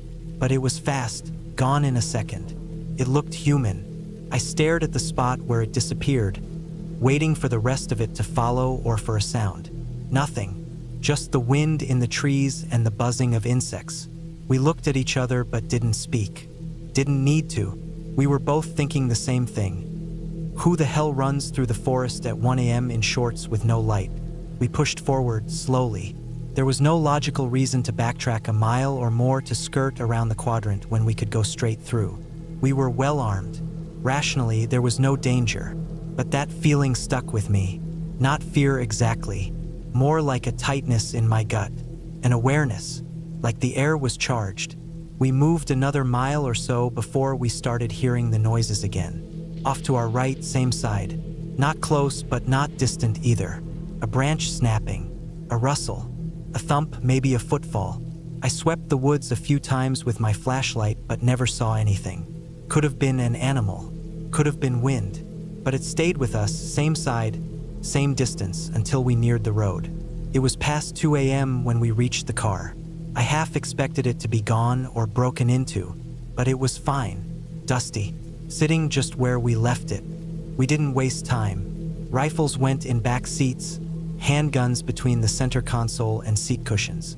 We climbed in and I turned the ignition. The headlights cut through the trees as we pulled onto the forest road. Dust kicked up behind us in a cloud. I opened the moonroof and the stars spilled in. It was beautiful, so quiet, the kind of silence you don't get anywhere else. We hadn't gone half a mile when we saw him, walking on the road ahead, dead center in the beams of our headlights. A man, maybe early 30s, shirtless or maybe wearing something light-colored. Shorts. No backpack, no flashlight, no hat. Just walking, slow, steady, his arms at his sides, his head tilted slightly forward. He didn't look at us, didn't acknowledge the vehicle, didn't step to the side, just kept walking as we passed. There's no way he didn't hear us coming. In that silence, our tires on gravel would have been loud. Still nothing. No glance. No reaction. We drove past and didn't speak. I watched him in the rearview mirror until the trees swallowed him again. Something about him stuck in my mind. He didn't look lost. He didn't look scared. He looked like he belonged there, like he had walked that road 1,000 times, like he was doing something he'd done every night for years. I've done that trip 12 times since, always armed, always careful. But I've never seen that guy again. Never heard crashing in the woods like that again. Never saw another pair of white legs in the trees at 1 a.m. I don't think it was anything supernatural. I'm not that kind of guy.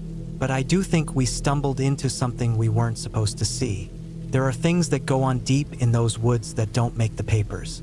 Illegal grow ops, poaching camps, people off-grid doing things they don't want known. Maybe we crossed near one of them.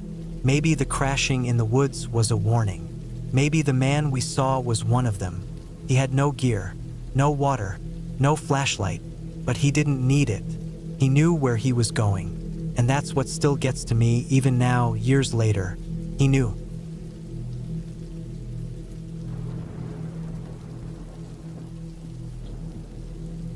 I don't talk about this memory often. Honestly, I don't think I ever talked about it at all.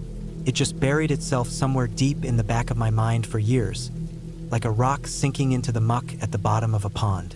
Only recently did I even remember it, and now that I have, it's been stuck with me like a tick under the skin. I can't stop thinking about it. I was maybe 14, maybe 15, somewhere in that age range where you think you're invincible, but you're also too naive to understand how truly fragile you are. I had just gotten my first BB gun. It was nothing fancy, just a cheap pump-action thing I bought with lawn mowing money. I grew up in a family that never hunted. My dad was more of a city guy, and my mom didn't like the idea of guns at all.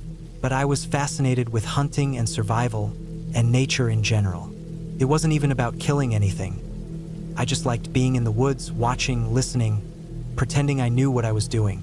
The BB gun just made me feel more like I belonged out there. We lived in a rural part of the Midwest, out where the roads didn't always have names and cell signal dropped off the moment you turned down a gravel road. Our house sat on the edge of a stretch of old woods that had probably been standing longer than the county itself. I used to wander back there for hours. I never told anyone where I was going. I'd pack some water, a granola bar, and just disappear into the trees. I was a skinny kid, didn't have any real strength or skills, but I thought I was something. I imagined I was tracking deer, learning the land, preparing myself to become the kind of person who could live off it if he had to. On this particular evening, it was late summer, early August, I think. One of those evenings where the heat breaks just a little as the sun drops low and the air turns from gold to gray. The bugs were out heavy that night, 1,000 tiny wings humming in the damp air. I had gone farther into the woods than usual. There was this area I remembered from when I was really little, like maybe 3 years old. I didn't know if it was a real memory or just something I'd imagined. A crumbled old farmhouse back near a swamp. I remembered the broken chimney, the rotting wood, and this feeling of both awe and unease when I saw it as a toddler. It felt like something that was supposed to be forgotten. Years had passed and I'd never been able to find that spot again. But that day I was determined. I remember thinking if I could find it, I'd really be proving something to myself. Like I had the woods figured out. Like I was one of those guys in survival books. I hiked about a half-mile deeper than I'd ever gone. The trees got denser. The ground turned soft and wet. Not a full-on swamp, but close. The kind of ground that squishes under your boots and leaves a film on your pants. The air smelled like decaying leaves and wet dirt. There wasn't much light left, just that low blue-gray glow that comes right before dark. It was the kind of dusk that makes everything look like a shadow of itself. And then I found it. What was left of the old farmhouse wasn't much. Just the stone foundation and part of a chimney still standing. The wood had long since rotted away, collapsed inward, and been swallowed up by vines and moss. It didn't look like much anymore, just a pile of forgotten history. But something about it still had that feeling, like the land itself remembered what used to be there. I stood there staring at it for a long time, didn't even realize I'd stopped breathing for a few seconds. Then I heard the wings. They came from above and behind me, this heavy whooshing sound that cut through the otherwise still air like a blade. I turned fast and looked up toward a tall dead tree maybe 20 yards away. The top was broken off, just a jagged point, and there, perched right on it, was the biggest bird I'd ever seen up close. Its body was dark, maybe 2 feet tall, hunched slightly, thick-chested. It had that wide, flat face you see on owls, but the exact features were hard to make out in the fading light. Its head moved in short, twitchy jerks. It didn't look like it was hunting. It looked like it was watching. I was frozen for a second. My first thought was that it was an owl. I liked owls. I really did. Something about how silent and controlled they were. They seemed like the ghosts of the forest, always there but rarely seen. But the second thought, the dumber one, the louder one, was, this is a big bird. I wonder if I could hit it. I told myself it was just curiosity, that I didn't really want to hurt it, that I just wanted to see if I could do it. I pumped the gun. I remember how loud the pump sounded in the quiet. I took aim. The BB gun didn't have any kind of scope or real sights. I lined up the shot as best I could and squeezed the trigger. The bird dropped. Not gracefully, not like a bird landing or gliding down. It fell. It flailed once midair, letting out this shrill, drawn-out screech, this horrible, gut-twisting sound that made my teeth hurt. Then it hit the ground behind a patch of ferns and underbrush. I couldn't see it anymore, but I remember the sound it made when it landed, like something heavy but hollow. I was still staring when the woods exploded. Not physically, not like an actual explosion, but with sound. Screeches, howls, shrill whooping noises, louder and more overwhelming than anything I'd ever heard. It didn't come from one direction, came from every direction. All around me, above me, behind me, in the trees, in the brush, high-pitched calls and rising tones that seemed to circle me like a predator. I froze. My first instinct was to crouch, but my legs wouldn't bend. My heart was slamming so hard I thought I was going to puke. I turned in a slow circle, trying to see what was making the sounds. I couldn't see anything, just trees and shadows and the last light draining out of the sky. But the noises kept coming, and they weren't stopping. It felt like 100 screaming animals were closing in. I remember one particular call. It started as a low, deep whoop, like something echoing through a tunnel, and then shot upward into a pitch so high it felt like it was drilling into my skull. I ran. I didn't even think about it. I just turned and bolted. I dropped the BB gun somewhere in the leaves. I don't remember if I let it go or if it got snagged. I didn't care. I ran like something was behind me, even though I never looked back to check. My lungs were burning by the time I hit the trail. My boots slipped in the mud and caught on roots. I slammed my shin against a rock and felt the skin tear, but I didn't stop. The woods were still screaming. Every tree I passed seemed to echo those whoops and howls. I could barely see. My vision was bouncing and blurred with tears and sweat. The distance from that old farmhouse to my backyard wasn't even a quarter mile, but it felt like I ran for hours. When I finally broke through the trees into our backyard, I collapsed into the grass. I was covered in sweat and mud and blood. I laid there for a long time just listening, but the woods behind me had gone quiet. Not peaceful *silent star. Nothing moved. No crickets. No birds. No frogs. Just this deep, dead silence like the forest was holding its breath. I didn't tell anyone. Not that day. Not the next. Not ever. I went back for the BB gun 2 days later and it was gone. Could have been anyone that found it. Or maybe I dropped it deeper than I remembered. I didn't care. I never used one again. For a while I avoided the woods, but eventually curiosity and time wore away the fear. I started hiking again, then backpacking, then even working part-time at a nature center through high school. I read books, watched documentaries, learned about local wildlife and ecology. I learned how to walk silently, how to track deer, how to make a fire without a lighter. I became what I used to pretend to be, a real outdoorsman. A quiet one, respectful, aware of the space I was in. I started carrying a knife instead of a gun. Not to kill, just to be prepared. But I never forgot the sound those woods made. I've tried to make sense of it. I've spent hours online listening to recordings of owl distress calls, fox screams, bobcat yowls, even porcupine warning noises. Some come close. A barred owl can make sounds that'll freeze your blood if you're not ready for it. But nothing, nothing, has matched what I heard that night. It wasn't just one animal. Couldn't have been. The timing, the layering of calls, the direction, it was like a response. Like the forest itself had reacted to what I did. Maybe they were owls. Maybe I had wandered into the middle of some roosting ground, and that bird I shot had been some kind of keystone member of the group. Maybe I stepped into something I didn't understand, and the forest wanted me to know I didn't belong. Whatever the truth is, I never tried to hunt again. I'm older now. I live in an apartment in a different part of the state. I still go hiking, still spend nights alone in the woods when I can. I've had close calls with bears, nearly broke my ankle in a dry ravine, even got caught in a sudden storm without shelter once. But nothing, nothing, has ever scared me like that night did. The fear wasn't about getting hurt. It was about knowing I did something wrong, and that the forest wasn't going to forgive me. Sometimes I sit on the balcony of my apartment late at night and stare into the trees behind.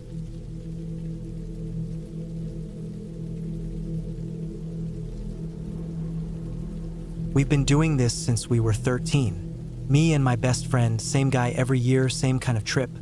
Just the two of us, deep in the woods, no distractions, no responsibilities. It's a kind of ritual. Every summer without fail, no matter what's going on in our lives. Work, family, girlfriends, breakups, drama. It all takes a back seat for a few days of camping in the middle of nowhere. We've been lucky most years. No bad weather, no injuries, nothing too strange. A few loud animals at night, some weird sounds you hear in the dark that you brush off as wind or deer, and that's about it. But last year was different. Last year was the first time either of us felt like we were part of something that could have ended badly. Real bad. And not from nature, not from bears or cliffs or hypothermia. From people. We went out to the Blue Ridge Mountains last year like we'd planned. Drove out early in the morning and took our time getting there. It was early October, so the trees were turning, and the roads leading into the mountains were lined with reds and oranges and yellows. We were in good spirits. The kind of relaxed mood you settle into once you get far enough away from normal life. Phones off, windows cracked, snacks in the back seat. Everything was normal, the kind of day you look forward to all year. We didn't expect how busy it would be. Peak season, we figured, meant we'd see a few more people than usual. Maybe a couple families or a few weekenders. But when we got to the first few pull-offs where we usually scope out spots, they were already packed. Cars lined the gravel shoulders. Kids yelling off in the woods. Campfire smoke hanging in the trees. It was louder than I'd ever seen it out there. More like a campground than actual dispersed camping. By the time we started climbing the side roads into the steeper areas, it was already late afternoon. The sun drops fast in the mountains, and we were losing light quicker than we liked. Our options were shrinking. We finally settled on this flat spot maybe 10 feet off a narrow fire road, partway up a ridge. It was completely exposed. Wind was pushing through it like a hallway, constant and cold. Not ideal, but we didn't want to set up in the dark. We pitched the tent quickly, staked it down hard, got a small fire going with what dry wood we could find, ate cold food, and tried to laugh off how miserable the wind was. It was the worst first night we'd ever had. Morning came fast. Neither of us slept much with the wind flapping the sides of the tent all night. The sound got into your ears and stayed there. Leaves whipping across the ground, branches bending and creaking, and the occasional loud crack of something falling somewhere nearby. I remember sitting up at one point, half asleep, convinced something was walking around the tent. It was nothing, just my brain playing with the wind. As soon as the sun came up, we packed up our gear and headed into town, which wasn't far. Some tiny mountain town with a gas station, a diner, and a general store. That kind of place. We got food, bought more firewood and snacks, and grabbed a 6-pack each. We spent the day wandering around, joking, wasting time like we always did. Got a little buzzed mid-afternoon, killed time at the edge of a lake throwing rocks and talking about nothing. It wasn't until about 5 p.m. that we realized the sun was going to set on us again if we didn't get back up into the hills soon. We still needed to find a better spot for the night, one without the wind. We jumped in the truck and started heading back up the same ridge road, but took a different turnoff this time, something that climbed higher and led farther from the marked trails.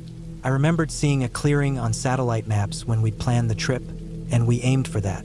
After about 30 minutes of climbing and turning through narrow switchbacks, the road turned rough, deep ruts and loose rock, but we finally found the clearing. It wasn't marked, no signs of anyone having been there recently. Just a patch of level ground on the edge of a slope, surrounded by trees. Quiet, still, protected from the wind. We were maybe 4 miles from the closest other campsite and probably closer to 7 or 8 from town. Exactly the kind of spot we liked, just far enough away to feel cut off from the rest of the world. We set up camp with that kind of efficient, practiced rhythm you develop after doing something a dozen times. Tent went up, fire pit dug, logs stacked, beer cracked.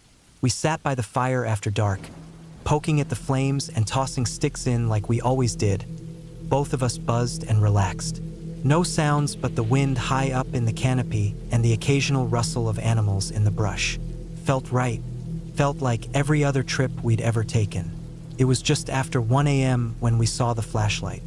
At first I thought I was seeing things, just a flicker of light through the trees. I assumed it was a trick of the fire, but then it happened again. A clear, white light cutting through the woods, moving slow and steady in our direction. I remember just sitting up straighter and looking at my buddy. He was already staring at it too. We didn't say anything. There was this heavy silence between us, like we both instantly felt the same thing. A flashlight, out here, at 1 a.m. No warning, no voice calling out, just walking toward us. It's kind of an unspoken rule that you don't walk up on someone's campsite that late unless something's seriously wrong. Everyone who camps enough learns it. You don't sneak up on people in the middle of the woods unless it's an emergency. It's basic human decency. Even rangers call out from a distance. But this light just kept coming. After a minute or two, it emerged from the trees. A man, probably early 50s, wearing a t-shirt and basketball shorts. No pack, no jacket. Just the light and a woman following behind him. She looked maybe mid-40s, hair pulled back, hoodie on, not looking at us, arms crossed over her chest. She never said anything, just kept her head down and stood off to the side. The guy smiled like this was all normal, just a regular social visit at 1 a.m. in the middle of nowhere. He didn't say anything meaningful, just launched into this weird string of questions and half conversations about nothing. Lanterns, the fire, the tent setup, what kind of chairs we were using, how we got the fire going so well. Things that felt deliberately surface level and off topic. It was like he needed to talk but didn't care about what he was saying. He mentioned being ex-law enforcement out of nowhere, said it casually like it was a reflex. Then he asked what part of town we were from, which we didn't answer. We just nodded along, gave short answers, hoping he'd move on. But the way he was standing, and the way his eyes were moving, it was obvious he was checking us out. Scanning. His flashlight didn't stay still. It kept wandering over our tent, our bags, our pile of firewood, even our cooler. He looked at our boots, our gear, everything. At one point, he tilted the light toward the tent and said, "So this is where you guys are sleeping, huh? Cool setup." That's when I felt it, like a switch flipped in my chest. He wasn't here for a chat. He was assessing us, trying to figure out what we had, how many of us were there, what our situation was. The woman hadn't moved, still avoiding eye contact, still silent. She didn't look scared exactly, just closed off, like this wasn't the first time he'd done this, like she was used to it. After another minute or so, the guy stopped mid-thought, didn't say goodbye, didn't say anything at all. He just clicked off the conversation, turned around, and walked off into the woods with the woman behind him. His flashlight bounced as they moved away, then disappeared behind the trees. No trail, no path, just gone. We sat there in silence, not sure how long. The fire popped once or twice. The breeze shifted. Then my buddy stood up and started grabbing his pack without saying anything. I didn't need him to explain. I was already doing the same thing. We tore the tent down fast, tossed gear into the bed of the truck, threw dirt over the fire, didn't talk, didn't stop. We got everything packed in less than 10 minutes, then climbed into the truck and got the hell out of there. The forest was black beyond the headlights. Every turn in the road felt too quiet, like something was just out of sight. I kept checking the rear view, half expecting to see another light behind us. My heart didn't stop racing until we hit pavement again. We ended up sleeping in the truck in a Walmart parking lot an hour outside the mountains. Spent the rest of the night half awake, engine running, eyes scanning the dark. I still don't know what that guy wanted. He didn't try anything while we were awake, didn't make a move, but every part of my gut tells me that if we'd gone to sleep that night, something would have happened. A break-in, a robbery, worse, I'll never know. But I do know what it feels like to be sized up, to be looked at not as a person but as a target. I've never felt that before, not like that. We skipped our trip this year, first time in over a decade. Maybe next year, maybe never, but I'll never forget the way that man looked at our tent.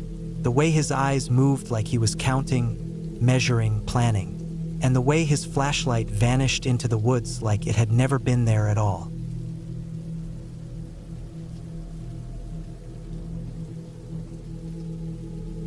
A few years ago, a group of 7 of us decided to take on something different. We wanted a real scare, something that would rattle us, get the blood pumping. Not the usual campfire stories or spooky movies, but something raw and real. That's when someone brought up the abandoned zoo in Los Angeles. It's a spot that's been shut down for decades, deep in the hills, overgrown, forgotten, and a little dangerous. No one had gone there much lately, and it was perfect for what we wanted, an eerie place with an actual history, not some made-up ghost tale. The plan was simple: hike up to the zoo, explore the ruins, and see if we could come back scared as hell. We started late afternoon to make sure we would be hiking mostly in the dark, adding to the mood. The hike itself was about 2 hours, starting at the canyon's base and climbing steadily upward. At first, it was nothing too strange, just a normal hike. The trail was wide and clear, surrounded by thick brush and twisted trees. Small animals scattered as we moved past. Rabbits, squirrels, a few raccoons darting away at our noise. A couple of times, I caught the steady hoot of an owl, which was the creepiest wildlife sound out there. But even that didn't really register as scary. It was just nature doing its thing. We were all in decent shape, and the first half of the hike went smoothly. The sun started to dip lower, and shadows began to stretch long across the trail. The air grew cooler and damper as we climbed higher, the canyon's walls rising steeply on one side, dropping sharply on the other. The trail narrowed gradually, winding tighter through thick brush and overexposed roots. We were all carrying backpacks, flashlights, and our phones just in case. We joked and nudged each other, trying to keep the mood light, but you could tell everyone was eager for that scare. About halfway up, the landscape started to change. The trees thinned out a bit, replaced by dead bushes and brittle grass, all yellowed from the dry season. The path was rocky, with loose stones that slipped underfoot. Then came the part everyone was warning about, the last quarter of the trail. This is where it got narrow. The canyon wall was on our left, sheer and jagged, and the right side dropped sharply down the hill, covered with thorny bushes and loose dirt. The path was barely wide enough for one person, forcing us to move in single file. We had to turn sideways, one hand steadying ourselves on the rock face, moving carefully so no one slipped. That's when things started to feel off. Our flashlights, which had been working fine, began flickering in and out. Nothing too dramatic at first, just the occasional dimming, but it got worse with every step. We shrugged it off at first. The batteries weren't fresh, and the cold, damp air was probably messing with them. Our phones provided backup light, but their brightness was weak compared to the flashlights. It was enough to see, but not enough to feel safe. The silence of the trail tightened around us. The usual sounds of wildlife disappeared. No more owls, no rustling of small animals. Even the wind seemed to drop. It was like we had walked into a vacuum. Then the guy at the front of the line, Mike, suddenly stopped, just froze in place. None of us had noticed him slow down at first, since we were in single file and spaced a few feet apart, but then I saw his hand tighten on the rock wall. His breathing got shallow and quick, his body tense. I was fourth in line, a few steps behind him. I looked past him, trying to see what had him so frozen. And then I saw it. There was a man walking toward us on the narrow trail. At first, I thought it was someone from the park rangers or a hiker, but the way he moved made that impossible. He was dressed entirely in white from head to toe.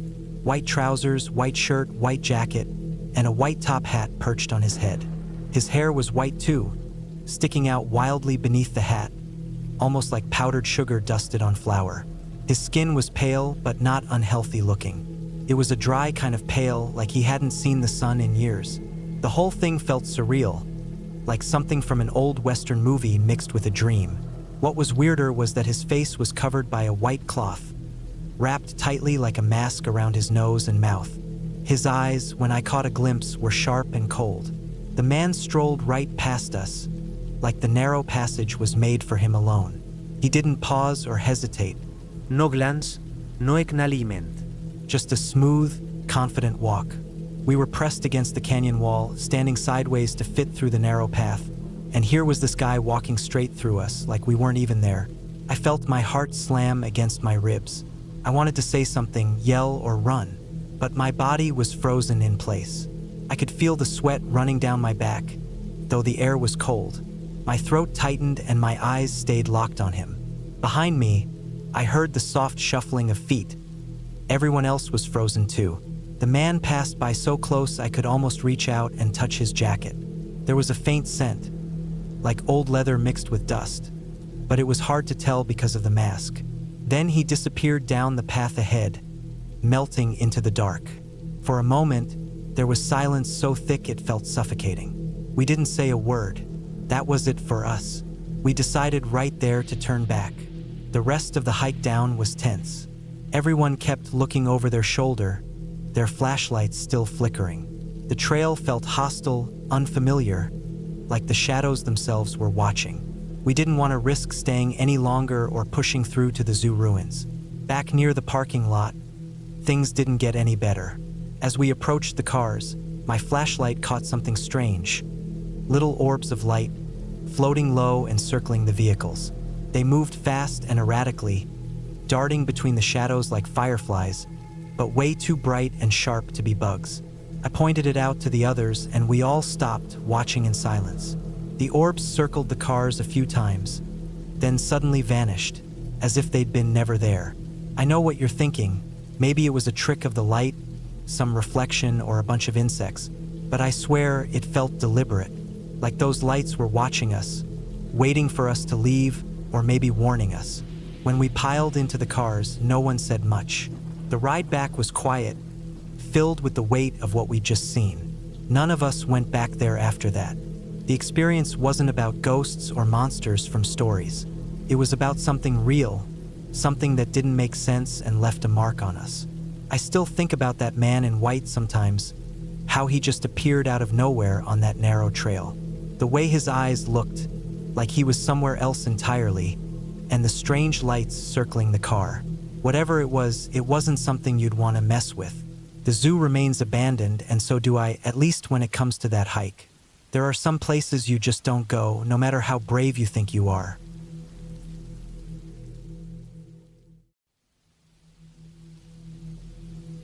I had no reason to go camping that weekend. That's the truth. I wasn't trying to find myself or take a break from anything. There was no spiritual journey or dramatic breakup behind it. I just had a few days off from work. The weather was supposed to be decent, and I had bought some new gear I hadn't tested yet. That was it. It was something to do. I loaded up my Subaru with the basics: tent, sleeping bag, a cooler, stove, and the usual bits and pieces that come with solo camping, and left town without really checking the destination beyond seeing a few trail markers on a hiking app. I drove 3 hours northeast, past the last bits of suburbs, until the road narrowed to a 2-lane highway and then to a gravel road. It was one of those Forest Service roads that seem like they're never going to end, with switchbacks and long stretches of silence where the only thing you hear is your tires grinding the dirt. There were no other cars, no hikers, nothing. It was a Thursday morning, so I figured maybe people would start showing up Friday or Saturday. But when I finally pulled into the clearing where the app showed a small backcountry campground, it was empty. There were 3 makeshift fire pits, some logs arranged like benches, and a small wooden sign with trail directions nailed to a dead tree. No ranger station, no water spigot, no trash cans. Just the woods, thick and silent all around. The tree line looked denser than it had on the satellite map. The forest pressed in close on all sides, mostly pine, dark green with thick branches that blocked most of the light. The only thing that seemed maintained was the trail heading north, worn just enough that it wasn't completely overgrown. I parked the car just off the clearing and set up camp maybe 50 feet from the trail. Not too far from the car, but not close enough to feel like I was car camping either. I pitched the tent, unfolded the camp chair, and cracked open a beer around noon. I spent most of that first day walking around the area, nothing serious, just exploring. The trail headed uphill and eventually opened to a rocky overlook with a view of the valley below. It was actually kind of beautiful in a forgotten, wild way. No buildings, no roads, just miles of unbroken green. That night was quiet. Too quiet, actually. I didn't sleep well. I thought it was just being alone in the woods again. I'd camped solo before, but never truly deep like this. I kept waking up, thinking I heard something. A branch snap here, a shuffle there. I told myself it was probably deer or raccoons. Every noise sounds bigger when you're alone, and the only thing between you and the outside is a thin sheet of fabric. Around 3 a.m., I heard something that didn't fit. It wasn't an animal sound. It was metal, faint metallic clank, like someone bumping into something. I froze in my sleeping bag. My tent zipper was still closed. I had my knife inside the mesh pocket by my head. I just lay there, listening, not daring to move. But the sound didn't come again. Eventually, I fell asleep from exhaustion. The next morning, I told myself I had imagined it. My brain, half asleep, hearing things that weren't there. I went for a long hike along the trail, took some photos, sat by a stream, and tried to relax. By the time I got back to camp, the sun was starting to set. I made a small fire, cooked some sausages, and stayed up until dark. But then something strange happened. Just after I put the fire out and zipped myself into the tent, I heard movement again. This time it was slower, not just one snap or step. It was a steady shuffle, crunching leaves and twigs in a deliberate rhythm, like someone walking, but trying not to be heard. I lay there completely still, my heart pounding in my chest so loud I could hear it. My knife was in my hand now, not in the pocket. I didn't have a gun. I never felt the need for one before. I told myself over and over, probably a deer or a bear, or even just the wind moving branches. But then it stopped, just outside the tent. No footsteps, no movement, nothing. Then I heard breathing. Not loud, but not distant either. Breathing, human breathing. Low, controlled, nasal. Someone was standing right outside the tent, not saying anything, not moving, just breathing. I couldn't even see a shadow because I hadn't brought a lantern, just a headlamp that was now clipped to the tent's ceiling loop but turned off. I didn't sleep after that. The breathing stopped after a few minutes, but I never heard footsteps walking away. No retreating sounds, just silence.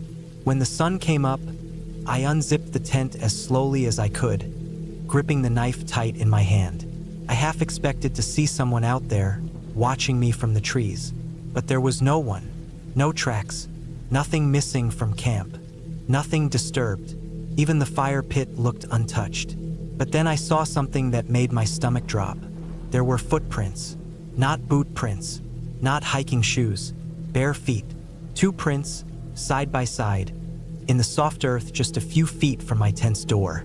Human, adult, clean enough to show toes and heel marks. Not running prints, not scattered, just standing. Then nothing, no more prints anywhere around. As if the person stood there for a while, then stepped backwards and vanished. I packed up in under 10 minutes, but I didn't leave. I should have. I really should have. But I told myself it was weird but explainable. Maybe someone was camping nearby, high or drunk, and wandered into my sight. Maybe they left in the night. Maybe they didn't even know I was there. I drove down to the nearest gas station, a 20-mile trip over winding gravel roads, and asked the old guy working the counter if other campers came through often. He said sometimes on weekends, but not during the week. He hadn't seen anyone come through recently. I filled the tank, grabbed more water, and went back. I wanted to prove to myself that I wasn't scared, that I hadn't come all the way out there just to run at the first weird noise.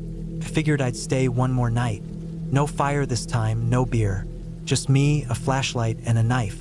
That night, I slept in the car. I had my seat laid back, the doors locked, the windows cracked just enough for air. I had the keys in my pocket and my headlamp on my lap. The car was parked just inside the clearing, facing the trail. I figured if something happened again, I could just start the car and drive. And something did happen. Around 1 a.m., I heard movement again. This time, it wasn't at the tent. It was behind the car, soft crunches, then tapping, metal on metal, a slow, deliberate tapping sound. Tap, tap, tap. Took me a few seconds to realize what it was. Someone was tapping the back window with something metallic. Not banging, tapping. I turned on the headlamp and sat up fast, trying to shine the light out the rear window, but I couldn't see anything. I turned the key, fired up the engine, threw it in reverse, and spun the car around with my headlights sweeping the trees. Nothing, just trees. I sat there with the engine idling for maybe 10 minutes, headlights aimed at the trail, expecting someone, anyone, to walk into view. But nothing did. Eventually, I killed the engine, reclined the seat again, and kept the headlamp on in my lap. An hour later, I heard it again, this time tapping on the driver's side window. I sat up slowly and turned my head. Nothing there. No figure. No face. No hand. Just the tapping. I didn't even turn the headlights on this time. I just drove. I reversed out of the clearing, hit the gravel road, and didn't stop until I saw pavement. I drove all the way home in silence, watching the rearview mirror way too often. I told a few friends afterward. They laughed, said maybe I'd gone a little stir-crazy out there. Said it was probably an animal or my imagination or maybe even sleep paralysis. Some of them joked that it was Bigfoot or some psycho in the woods. I laughed along because it was easier, but I know what I heard. I know what I saw. I know what I felt. And the worst part? A week later, I got curious. I checked the hiking app again, looked up the spot where I had camped. There were new comments. Someone had posted a week after I left. Said they had gone to the same backcountry site. Said it was peaceful but a little creepy. They uploaded a picture of their tent. In the photo, just barely visible in the tree line behind their tent, was a figure, standing, still, and barefoot.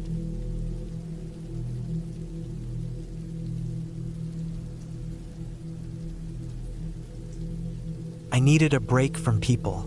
That was the simple reason behind my decision. I'd spent nearly 6 months working 12-hour shifts in a loud, concrete building that smelled like printer toner and cheap coffee. I was barely sleeping, barely eating right, and I could feel something fraying in the back of my mind. I wasn't depressed or anything like that. I was just exhausted, the kind of tired that doesn't go away with sleep. So, when I finally got a full week off work, I didn't tell anyone about my plans. No big social media post, no group text. I just packed my gear, loaded the back of my car, and drove north. I didn't even pick a famous spot. I wasn't heading to Yosemite or Glacier or any of the heavily trafficked places with guided hikes and visitor centers. Instead, I found a forest preserve in a remote part of northern Idaho, something with a name nobody outside the area had ever heard of.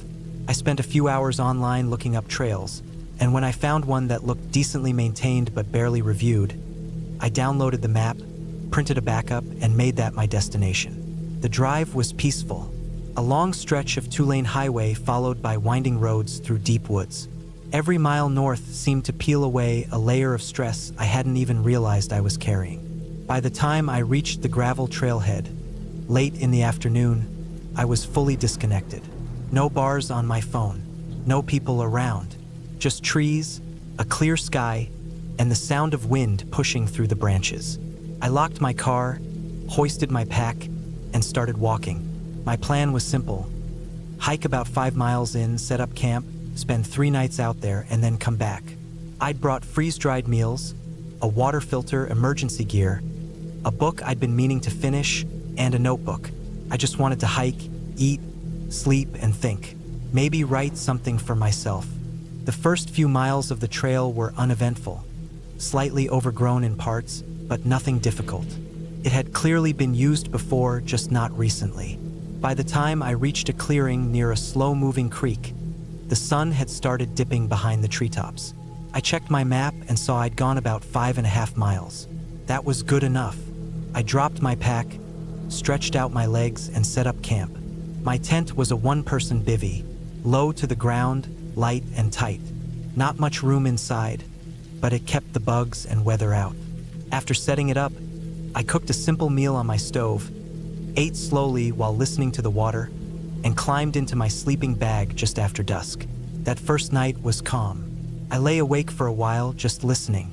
I could hear insects chirping, branches creaking in the wind, the occasional crackle of something moving through undergrowth, probably a rabbit or squirrel. It was the kind of noise that felt normal in the woods. No motor sounds, no voices, just nature doing what it always does. The next morning, I woke with the sun. My neck was stiff from the uneven ground, but I felt rested. I made coffee with a small pour-over kit I'd brought, ate a protein bar, and followed the creek upstream for a while with my water bottle and filter. I didn't bring my phone because it was useless out there anyway, and I liked the idea of being fully offline. I spent most of the day hiking further into the forest, circling back in a loop that led me past a small pond where I sat for over an hour watching dragonflies skim across the surface. At some point, I realized I hadn't seen a single person. No hikers, no campers, no trash, not even a boot print. I made it back to camp in the early evening. I heated up another meal, wrote a few pages in my notebook, and crawled into my bivvy. The wind picked up that night, rustling through the trees hard enough to make the fabric of my tent flap. I could hear branches cracking and groaning high above. Somewhere around midnight, I woke to a sound that didn't belong. A dull, metallic clank. It wasn't close, not right outside or anything like that, but it wasn't wind. It sounded like something hitting metal, maybe a shovel or an axe against rock. Came once, then again after a few seconds. Then it stopped. I sat up, unzipped the bivvy just enough to poke my head out, and listened. Nothing but the wind. I stayed like that for a long time, maybe 20 minutes, before lying back down. I told myself it could have been anything. A tree falling and hitting stone. A distant hunter. Maybe an animal knocking over an old sign or gate. I eventually fell asleep. The next day was strange. I woke up earlier than I wanted to. My back was sore, and my mind still hung onto that metallic sound from the night before. I shook it off, forced down a granola bar, and walked downstream for a while. When I came back, I noticed something odd. My cookpot, which I'd washed and left upside down on a flat rock, had been moved. Not far, just a few feet, but it wasn't where I left it. There were no tracks around it. The ground was mostly hard and dry near the rocks, but still, I was sure of where I'd put it. I also found a long, gray hair caught on a branch near my tent.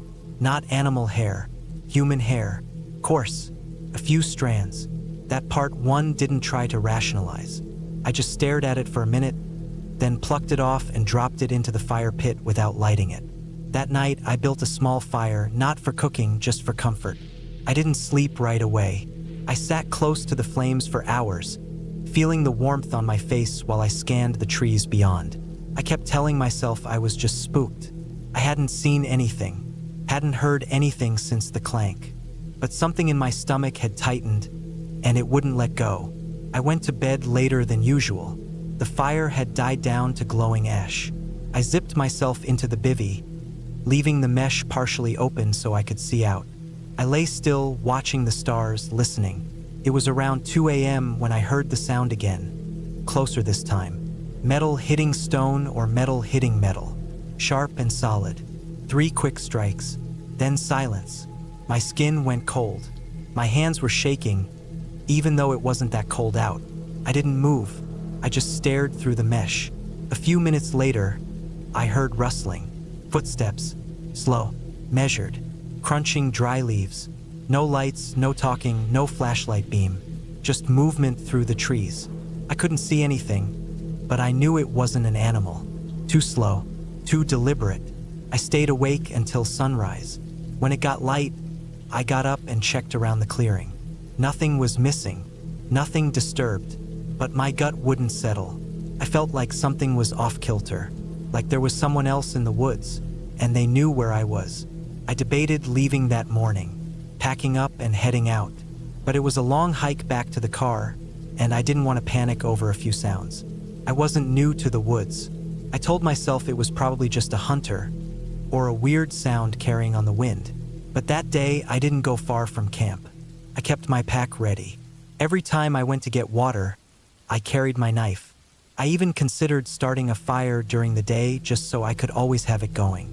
I spent most of the afternoon sitting with my back to a large rock so nothing could come up behind me. I didn't cook that night. I didn't want to light anything. I ate a cold bar and some jerky and climbed into the bivvy as soon as it got dark. I kept the zipper half open again and held the flashlight in my hand. Around 3 a.m., the footsteps came back. This time I heard them clear. Soft, slow, almost careful. Like someone was stepping deliberately to stay quiet. The steps came from the same direction as before, uphill toward the thicker woods. I didn't move. I didn't make a sound. I just stared out into the dark, heart pounding so hard I thought it might drown out everything else. Then I saw a shape. It wasn't close, maybe 50 feet away, between 2 trees. A man. I could just make out the silhouette against the faint moonlight. Tall, still, not moving. No flashlight, no backpack. Just standing, watching. I didn't breathe. I didn't blink. I don't even know how long we stayed like that. Me in the bivvy, him by the trees. Then he moved, just a step back, and disappeared into the dark. I didn't sleep after that. When the sun came up, I tore down camp as fast as I ever have in my life. I didn't eat, didn't drink. I just shoved everything into my pack, yanked on my boots, and started walking. I skipped the trail entirely. I had the map and compass, and I knew the direction of the road. I cut cross-country, moving fast, crashing through brush, ignoring the scratches on my arms. My whole body was buzzing, like I was being followed. Every few minutes I'd stop and listen. Every bird call or crack of a branch made my heart leap. I didn't see the man again, but I kept feeling like I would. It took me most of the day to make it back to the road. I came out maybe a quarter mile from where my car was parked. I was filthy, shaking, and drenched in sweat. My car was just as I left it, but I still checked the back seat before I got in. I didn't stop until I hit the nearest town. I found a small gas station with a diner attached. I sat in the parking lot for almost an hour before going in, just trying to slow my breathing.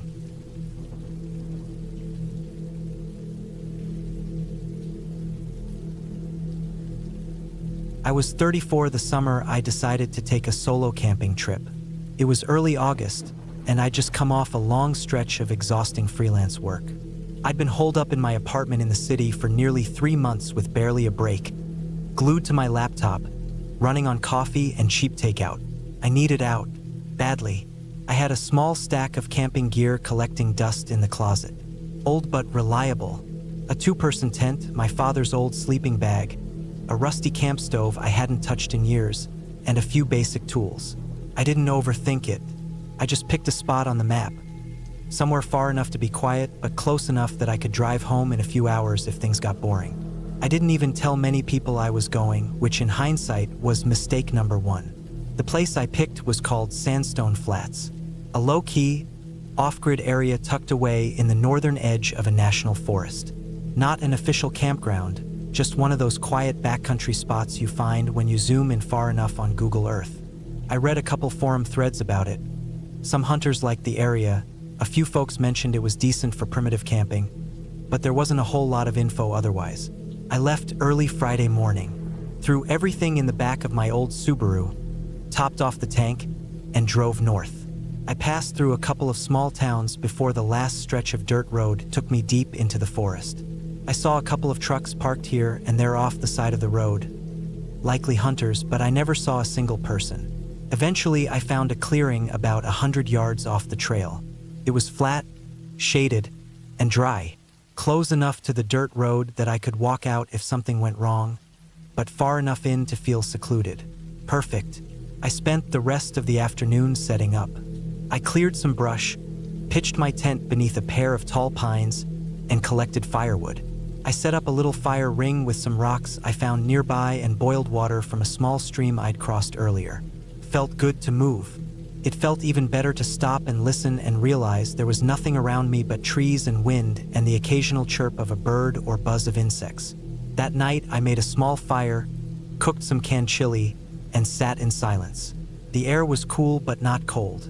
Crickets started up, then quieted as the temperature dropped. I read a few pages from a paperback I brought, then called it a night. Sometime after midnight, I woke up, not from a sound, not from a nightmare, just wide awake. I wasn't afraid, not yet, just alert. I lay there for a while listening. The woods weren't totally silent. The wind moved through the trees and I heard the occasional snapping twig, which could have been anything. Small animals, wind, whatever. I rolled over and went back to sleep.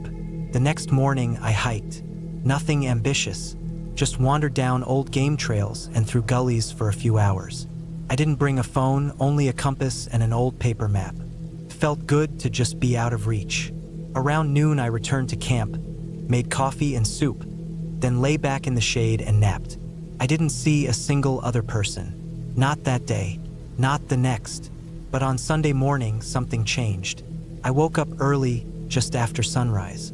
I stepped out of the tent, stretched, and walked over to relieve myself by a big pine tree I'd been using since I arrived. That's when I noticed it. A boot print in the dirt right next to the tree. Not mine. I stared at it for a long time. It was fresh, edges crisp, not weathered. Maybe size 11 or 12. Deep tread. I compared it to mine, different pattern. It wasn't there yesterday. I was sure of that. I used that same spot at least 4 or 5 times a day. If it had been there earlier, I would have seen it. I walked a slow circle around my camp. I found another footprint about 10 feet away, this one partially smudged but pointed toward the tent. Nothing else looked disturbed. My gear was untouched. My food was where I left it, and there were no other signs of movement. But someone had come through while I was asleep. I didn't panic. Not yet. Maybe it was just a hunter or hiker passing through. Maybe they saw the tent, came close, then turned around. But if that were the case, why walk right up to the tree I'd been using as a bathroom? I packed up some of my more valuable gear, my stove, food, compass, and took it with me on a long loop hike, thinking I'd spot someone. I didn't. I walked for hours. No other camps, no other people, not even a distant gunshot or a barking dog. Just woods. Thick, silent woods. By late afternoon, I returned to camp, still alone, but uneasy. I checked the tree again. The print was still there, still just as fresh. No new ones, but it stuck in my mind like a thorn. I started keeping my knife clipped to my belt. That night, I didn't sleep well. I kept the fire going longer than usual and tried reading to calm my nerves. Around midnight, I crawled into the tent and zipped it up tight. I lay in my bag with my knife under my pillow and my flashlight close. At some point, I dozed off. Then I heard it. Not a branch snapping, not an owl or raccoon. Something closer, heavy, crunching footsteps. I froze. The sound moved slowly through the trees, just beyond the reach of my tent. I held my breath. It stopped. Then silence. I waited. Full minute. Then two. Then I heard it again, but this time it was behind me, on the other side of the tent. Same slow crunching steps. It circled me. I didn't move.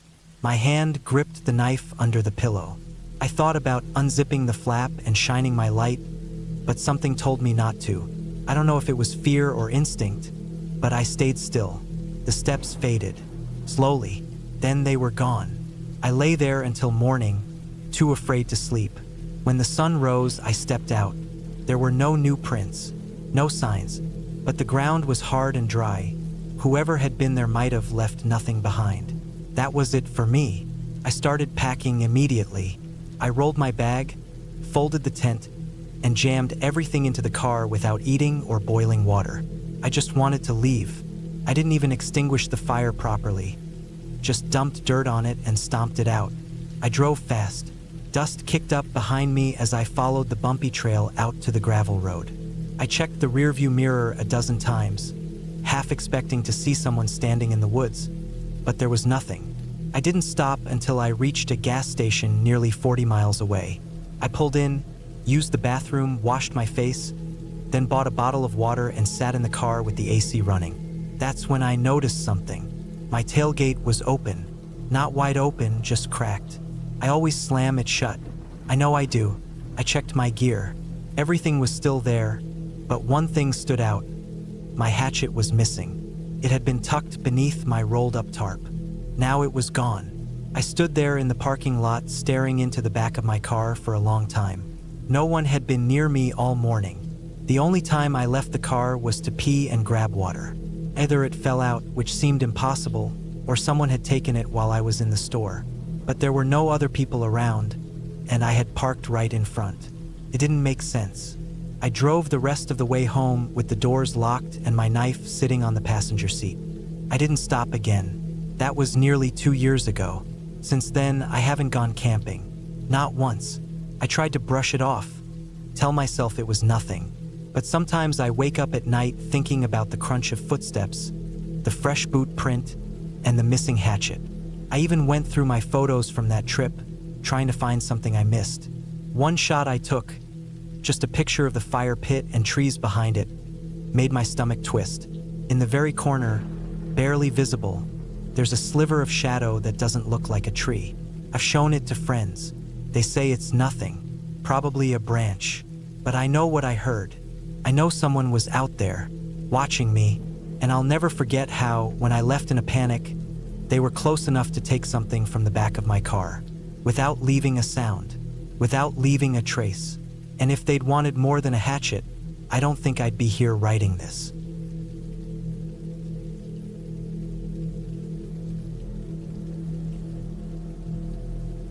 The sun had already slipped behind the dense trees when I finally reached the campsite. The small clearing lay deep in the forest, far enough from the road that the noise of cars and people felt like a distant memory. I'd been driving all day, needing a break from the city's constant rush and endless noise. I wanted a few days alone, just me, my backpack, and the woods. No distractions, just the way I liked it.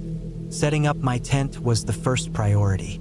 The ground was soft but covered with dry pine needles, which made it easy to find a spot and hammer in the stakes. As the light faded, I worked quickly, knowing that once it was dark, moving around would be harder. The smell of damp earth mixed with the pine was thick in the air, and there was a coolness creeping in with the night. I noticed the small crackling sound of twigs breaking nearby, maybe a squirrel or some other small animal moving through the underbrush. After I finished setting up, I gathered some dry wood for a fire. The pile wasn't large, but enough to last the night. I struck a match and the flames slowly came to life. The firelight flickered and cast long shadows on the trees around me. It was peaceful in a way that's hard to describe when you've only lived in cities. The sky above was clear, the stars bright and sharp. The forest was alive with sounds. Owls calling, the rustle of leaves in the wind, and somewhere far off, the faint hoot of another bird. I ate a simple meal, something I'd packed beforehand, and let myself relax by the fire. The warmth was comforting. As the night deepened, I noticed that the usual night sounds started to change. The animals grew quieter, and the wind slowed to almost nothing. The woods felt heavy, like they were holding their breath. My dog, a golden retriever named Max, lay curled up beside me, his ears twitching occasionally. At some point, a sharp sound broke the silence. It was the kind of noise that immediately sets your nerves on edge. A gunshot. It rang out clear and close, echoing through the trees. I froze, listening carefully for any other sounds, but there was only silence afterward. I looked around, but couldn't see anything beyond the reach of the firelight. Max sat up, alert, growling low and quiet. That was strange. He rarely reacted that way. The rest of the night passed without incident, but sleep was elusive. Every crack and snap of twigs had me sitting up, heart pounding. When dawn finally came, it didn't bring the relief I expected. I packed up quickly, wanting to get out of there. As I walked back along the trail toward the car, I noticed something on the ground. A spent shell casing from a rifle, lying just off the path. It was old, tarnished, but fresh enough to suggest someone had been there recently. A few miles down the road, I stopped at a small diner in a nearby town to grab coffee. The place was quiet except for a few locals talking in low voices. I overheard bits about recent hunting accidents, some men out in the woods who had gone missing. The town was small, tight-knit, and the kind of place where everyone knew everyone's business. But the details didn't add up. If hunters had gone missing, there should have been more search parties, more police activity. Yet there was nothing official. The next day, I decided to explore a little further, still uneasy but curious. I drove deeper into the forest, following a narrow dirt road that looked barely used. The trees grew closer together here, their branches thick and heavy. I parked the car and started walking along a faint trail. After about an hour, I stumbled onto a small makeshift camp. Old tarps strung between trees, discarded cans, and scraps of food packaging. It looked like someone had been living here for a while, maybe a week or two. There was no one around, but something about the place felt wrong. The ground was disturbed, like someone had been digging. I found footprints leading away from the camp toward a dense thicket. They were fresh, clear in the damp soil, but oddly spaced, as if the person was limping. I took photos and notes, but didn't stay long. I didn't want to get caught in a situation I couldn't handle. That night back at my own camp, I lay awake again, listening to the forest. The sounds were different now. Somewhere in the distance, a dog barked. Not Max, but another dog. It was sharp, panicked. Then another bark answered it, and another. It was like a pack was communicating. The hair on the back of my neck stood up. I knew the woods weren't just quiet anymore. Something was out there. Around midnight, I heard footsteps outside the tent. Heavy, slow, deliberate. Not like an animal, more like a person. My heart raced. I grabbed my flashlight, ready to shine it out the flap, but hesitated. I didn't want to startle whoever it was. The footsteps stopped, then circled the tent. The sound of metal scraping against rock reached me, maybe a knife or some kind of tool. My mind raced with all kinds of worst-case scenarios. I stayed still, hoping they would leave. After a few tense minutes, the footsteps retreated. I didn't sleep again that night. The next morning, I found something chilling. Outside my tent was a crude carving scratched into a tree. It was a symbol I didn't recognize, jagged lines and circles. It looked like a warning, but I couldn't be sure. Max refused to go near the tree, growling low and pulling back. I packed everything up and left without looking back. Driving out of the forest, I kept replaying the sounds and signs from the past days. It was clear that people, or something like people, had been living in those woods, and they didn't want outsiders around. The gunshots, the abandoned camp, the footprints, all signs of something dangerous hidden away. When I got home, I reported what I found to the local authorities. They told me about a group of illegal hunters and poachers who had been using that forest for years, staying hidden from the law. The missing people were likely victims of the same. The forest wasn't haunted by ghosts or monsters, but by people desperate enough to kill to protect their secret. The experience stayed with me for a long time. I realized that nature is not always peaceful or forgiving, especially when humans with dangerous intentions are involved. The woods are quiet, but they can hide dark things that don't need ghosts or legends to be terrifying. The real horror is in the reality, the unknown threats lurking just beyond the campfire's glow, waiting and watching. After that trip, I never went camping alone again. The forest taught me a harsh lesson. Not all silence means peace, and not all shadows are empty. Some dangers hide in plain sight, in the rustling leaves and quiet footsteps at night.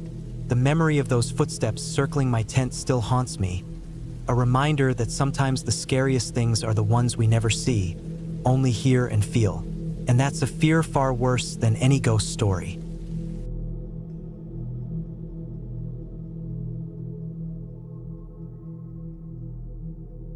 I still remember the first time I went camping alone in the wilderness. It was years ago, long before the internet and smartphones had taken over everything. I was young, just out of college, and I had this strong urge to get away from the noise of the city, from the stress of work, and just be by myself for a while.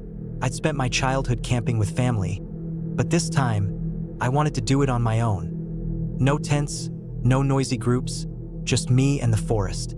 It felt like the right time to test myself, and honestly, I didn't expect anything to go wrong. I thought I knew what I was doing. I picked a spot deep in the forest, not too far from a small town where I could grab supplies if I needed. It was a place I had heard about from a few locals, a dense woodland area surrounded by hills, with a small river running through it. The forest was famous for its tall pine trees and the way the sunlight filtered through the thick canopy, making everything look green and golden in the morning. Perfect, I thought. I packed my backpack carefully. I brought a tent, a sleeping bag, a small stove, food for 4 days, water purification tablets, a first aid kit, and a flashlight. I also carried a hunting knife, a lighter, and a map. No phone signal, I knew that much already, so I prepared accordingly. I drove to the trailhead early one morning, excited and confident. The first day was easy. I hiked in for about 3 miles, following a marked trail that twisted and climbed through the trees. The air was crisp and smelled of pine needles and earth. Birds called overhead, and I even saw a few deer running away from me in the underbrush. I set up my camp on a small flat clearing near the river. The sound of the water was soothing. I pitched my tent carefully, laid out my sleeping bag, and cooked a simple meal on my little stove: canned beans and rice. I ate, watched the sun go down, and felt at peace. That night, I fell asleep easily, tired from hiking. But when I woke up in the middle of the night, I heard something strange. It wasn't an animal. It was a rustling, slow and deliberate, coming from just outside the tent. I froze. The forest was alive with noises. The wind through the leaves, distant owl hoots, the river flowing. But this was different.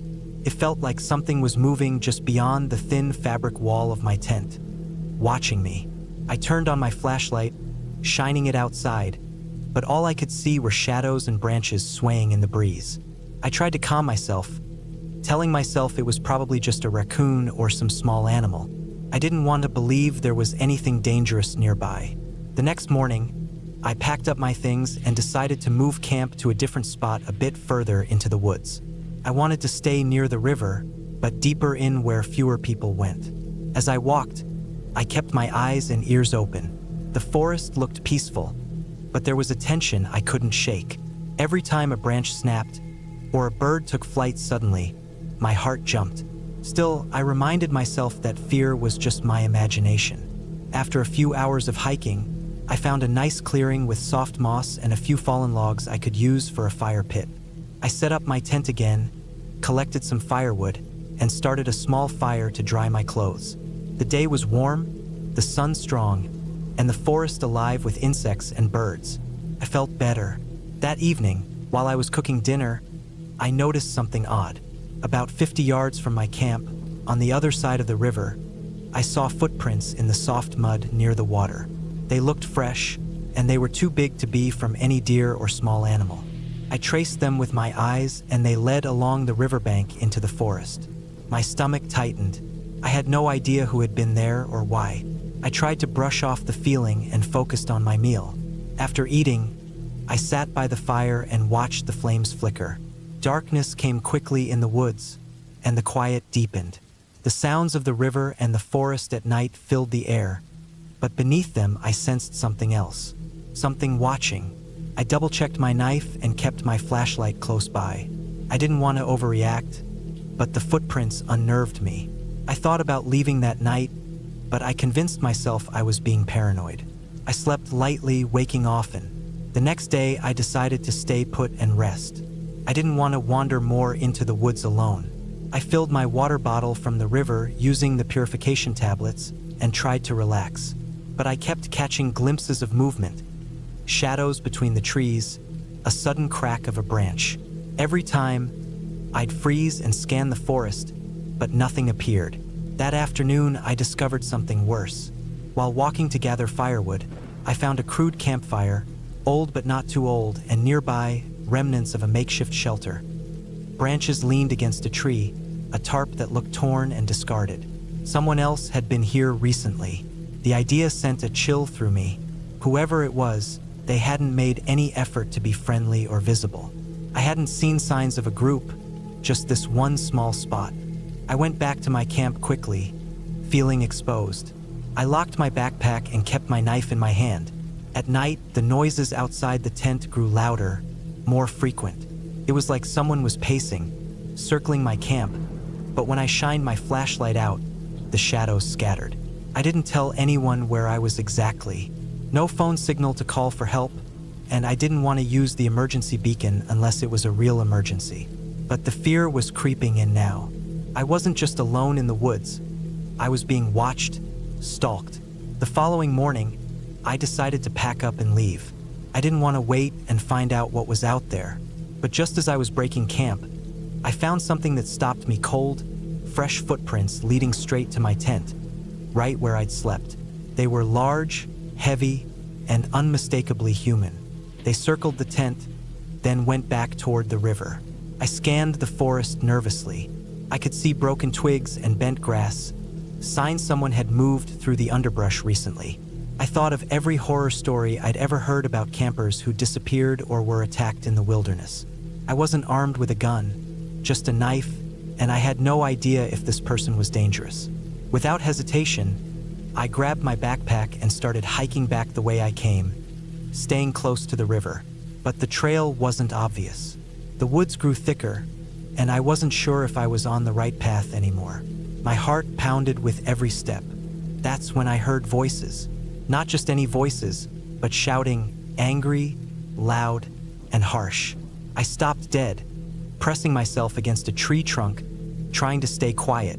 The voices were close, maybe 100 yards away, from deeper in the forest. I didn't understand the words, but the tone was clear. Someone was furious. I debated whether to run or wait. Then I heard footsteps moving toward my direction, fast and heavy. I didn't want to be caught off guard. I gripped my knife tighter and moved quietly through the brush, trying to put distance between me and whoever was shouting.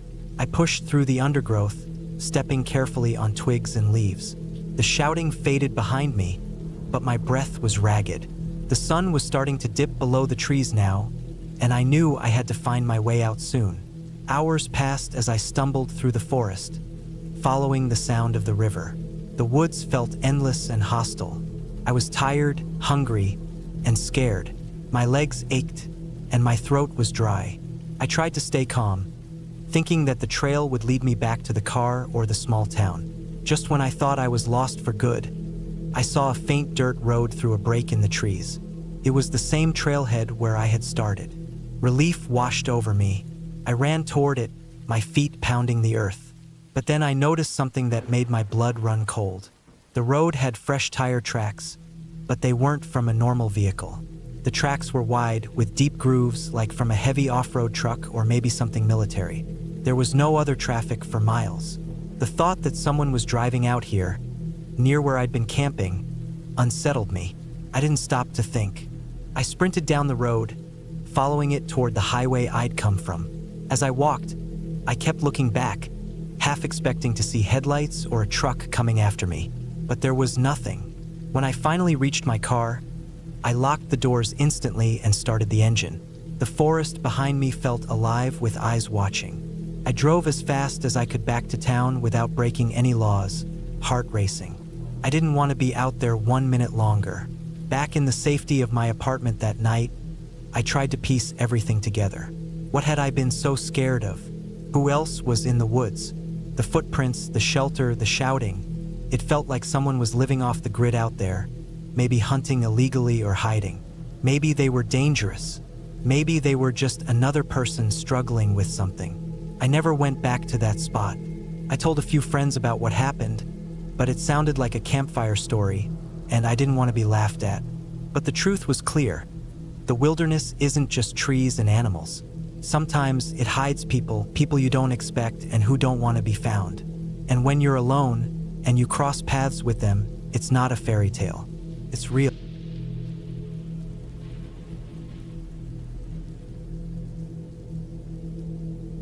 It started as a trip I planned mainly to get away from the noise and stress of city life.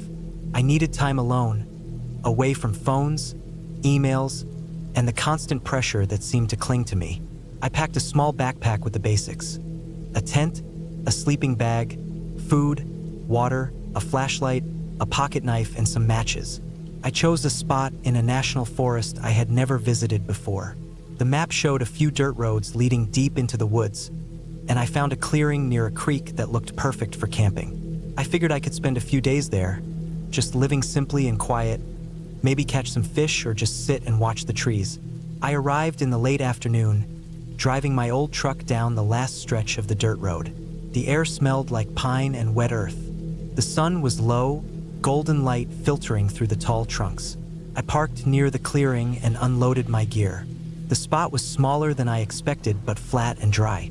The creek babbled gently a few dozen feet away.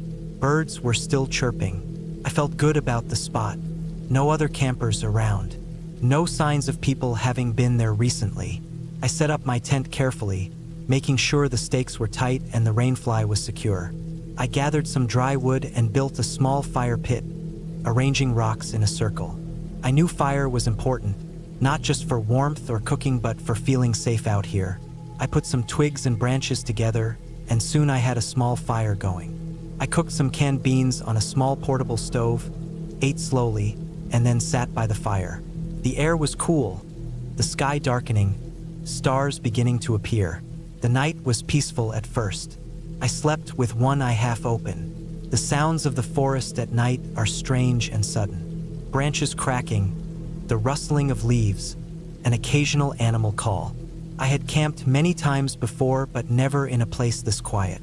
No distant traffic noise, no other humans nearby, just the forest. Around 3 a.m., I woke up from a deep sleep, alert. Something was off. I couldn't explain it right away. The fire had almost died out, leaving glowing embers. I sat up, listening. The first thing I noticed was the silence. It was so complete it felt unnatural. The usual night sounds had stopped. No wind rustling the trees, no bird calls, no insect noises. The forest was dead silent. Then I heard it, a faint snapping of a twig, far away but getting closer. My heart rate jumped. I grabbed my flashlight and shined it around the clearing. The beam caught nothing but dark trees and shadows. The creek's babble was gone too, like the water had stopped flowing. The snapping sound stopped. I held my breath, scanning the shadows. Then, from the darkness beyond the trees, I heard another sound. Soft footsteps, slow but steady.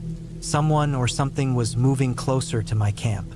I wanted to get up and leave, but my legs felt frozen. I switched off my flashlight, afraid the light would reveal my position or draw attention. I sat very still, trying to make out any shapes. The moon was hidden behind clouds, so the forest was pitch black. The footsteps stopped again, just outside the circle of my fire's light. I could hear heavy breathing now, and the smell of damp earth mixed with a faint metallic scent, like old rust or blood. I didn't move. I didn't breathe too loudly. The footsteps shuffled a few times and then went silent. Minutes passed. I stayed tense, waiting, expecting something to burst through the trees or shout, but nothing happened. Eventually, I slowly relit the fire and sat closer to it. The warmth felt like protection. Still, I didn't sleep much the rest of the night. When dawn came, I was exhausted but relieved. The morning sun cast light through the trees and revealed the tracks. Around the clearing, in the soft mud near the creek, there were footprints. Large, heavy boots. They circled my tent, coming close but not touching it. Some prints were fresh, the soil still soft and moist. I knew they had been there last night, close enough to see me if I had been out of the tent. I packed up quickly, but as I got ready to leave, I noticed something else. Scratches on the trees around the site. Long, deep marks like claws or a sharp tool. They were too high for an animal and too irregular for natural causes. The bark was torn, fresh, and bleeding sap. Whoever or whatever had been here was dangerous and big. Driving away felt like a relief, but also a warning. I thought about calling the ranger station or police to report the footprints and scratches, but the area was so remote they might not believe me. Besides, no one else had been camping here. It was just me and whoever had been watching me from the woods. Over the next few days, I kept checking the news and local forums. There was nothing about missing hikers or recent crimes near the forest. Still, the memory of those footsteps and the silence at night stayed with me. I realized the forest can be more than just quiet and beautiful. It can be threatening in ways you don't expect. People or animals that don't want to be found, that can watch you without making a sound, that can move in and out of the shadows unnoticed.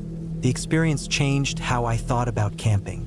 It's not always peaceful or relaxing. Sometimes it's about survival, being alert, trusting your instincts, and knowing when to leave. That trip remains the scariest I've ever had. No ghosts, no monsters, just something real, something human, out there in the dark, watching and waiting.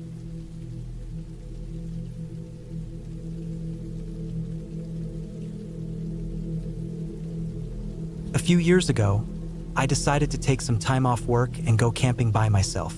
I'd been doing the remote job thing for a while, and the freedom of being able to work from anywhere had kind of spoiled me. At some point, it felt like every day was the same: email, coffee, screen time, break, screen time, sleep. I wasn't getting any real rest, just repetition. So I booked a few nights at a remote state park in northern Idaho. I don't want to name it exactly, but it wasn't one of the famous ones. It was the kind of place where locals hunted elk, and the campsites weren't crowded. When I looked it up, the official park website barely had any information. But I found a couple of blog posts from backpackers who said it was peaceful, overlooked, and full of tall pines and river valleys. That sounded like exactly what I needed. Just me, my tent, a cooler of food, and no cell service. I packed my old camping gear. Tent, 2 tarps, folding shovel, a small hatchet, propane stove, sleeping pad, solar charger. I didn't pack anything fancy, just the basics. I also brought a paperback book and a printed topographic map of the area, which I marked with a pen for hiking trails and water sources. I had a GPS watch too, but I didn't want to rely on it too much. I wanted to do this trip the old school way, maybe to prove something to myself. I arrived late in the afternoon after a long drive. The road turned to gravel for the last hour or so, and I passed a few empty hunting cabins tucked into the trees. I saw maybe 1 or 2 other vehicles the whole time. When I reached the designated camp area, I saw a small sign nailed to a tree: Site 4, permit required. I'd reserved it online, printed out my permit, and stuck it on the dashboard. The site itself was just a small clearing among the trees, with a level patch of ground for a tent, a fire ring made from rocks, and nothing else. No bathroom, no water, no ranger station. Just the woods. It was quiet, not dead quiet. There were birds, insects, the occasional rustle from something small in the underbrush, but quiet enough that my own breath felt loud. I got out of the car, stretched, and just stood there for a minute, taking it in. The air smelled like pine needles and old wood. There was a chill to it, even though it was June. I liked that. I felt small, but not in a bad way. Just in the way you're supposed to feel when you're deep in nature. I set up the tent under a cluster of tall trees, draped one tarp under it, and hung the other as a makeshift rain cover between two branches. Then I unpacked my cooler and food bins, locking them in the trunk to keep animals away. After dinner, a can of chili warmed on the little stove. I sat on a log and watched the sun dip behind the trees. No cell signal, of course. I turned off my phone and shoved it in the glove box. That night was peaceful. I read for a bit inside the tent, listened to the wind moving through the pines. I thought I might have trouble sleeping like I often did at home, but I passed out quickly. The next morning, I woke up at sunrise. I made some coffee on the stove, ate a granola bar, and sat watching mist drift over the forest floor. I decided I'd go hiking along the ridge trail I'd marked on the map. According to the contour lines, it followed a rise on the eastern side of the valley and looped back down near a creek. Should have been about a 10-mile round trip. I packed light, just water, a first aid kit, compass, knife, bear spray, and the paper map folded in my jacket pocket. I didn't bring the GPS watch. I wanted to rely on the map and compass the way I'd learned back in Scouts. I told myself I'd be back by early afternoon. The trail started off clearly marked. Animal tracks crisscrossed it here and there, but there was a faint footpath and occasional old blazes on trees. It climbed steadily, giving me a view of the narrow valley below. Tall spruce trees lined both sides, with patches of ferns and thick undergrowth. I didn't see anyone all morning. No hikers, no hunters, just me and the woods. Maybe 4 miles in, the trail became harder to follow. The blazes disappeared. I found myself stepping over fallen trees and skirting around thick patches of brush. I took out the map and compass and reoriented. I hadn't gone far off course, maybe a few hundred feet, so I corrected and kept going. That's when I saw it. A ravine, maybe 30 feet deep, slashing through the forest like a scar. It hadn't been marked on the map, but that didn't surprise me. The map was over a decade old, and erosion happens fast in the mountains. A trickle of water ran through the bottom of it. I walked along the edge for a while, looking for a good place to cross. Then I saw something weird. A fire ring, man-made, clearly on the far side of the ravine. It wasn't fresh, but it hadn't been long since someone used it. I could see blackened rocks and a couple of burnt cans and foil wrappers nearby. There was even a section of log someone had dragged close to use as a seat. I figured it was maybe a hunter's temporary camp, but something about it felt off. I stood there staring for a while. There weren't any trails leading to it. No footprints, no signs of recent use, just that ring of scorched earth in the middle of nowhere. No trash scattered, no signs of animals getting into the food waste. It was almost too clean, like someone had tried to leave it behind, but gave up halfway through. Eventually, I crossed the ravine using a fallen log, wide enough to walk on if I was careful. I stepped over to the site and took a closer look. The ashes were damp but cold. The burnt cans were opened with a knife, not a can opener. One had a bit of food still inside, like the person left in a hurry. There was also something else. 3 strips of orange flagging tape tied to a branch above the fire ring. Bright orange, the kind surveyors or hunters use. They fluttered in the breeze. One had writing on it in black marker, but it was smudged from rain or time. I could only make out 2 letters, B and maybe an R or K. The rest was gone. I didn't stay long. Something about the place made my neck itch. I turned around and crossed back over the ravine, planning to finish the loop and get back to my site. The rest of the hike went fine, though I kept looking over my shoulder. I got back to camp around 2 p.m. and made lunch. That night, I couldn't sleep. I kept thinking about that fire ring, the way it was placed, the burned food left behind, the lack of footprints or trash nearby. It didn't sit right. I told myself it was just a hunter who got rained out or maybe lost interest, but it still bothered me. The next day was colder. The wind had picked up, and clouds were rolling in. I figured I'd stick closer to camp. Maybe walk down to the creek and filter some water. I brought the folding shovel in case I needed to dig a hole for waste and took the bear spray again. As I hiked down toward the water, I started noticing more signs of people. Not hikers, people living out here. There were branches tied together into makeshift lean-tos, half covered in pine needles. One had a small pile of bones nearby. Not human, I checked, but picked clean and laid in a circle like someone arranged them that way on purpose. Further down, near the creek, I found another old fire ring. This one had a rusted-out pot in it and a coil of thin wire hanging from a tree nearby. There were old boot prints in the mud, partly filled with water. I knelt down to look closer. The treads were deep, heavy, definitely not hiking boots, more like work boots. I followed the creek a bit further and found a place where the bank had been dug out, like someone tried to dam it.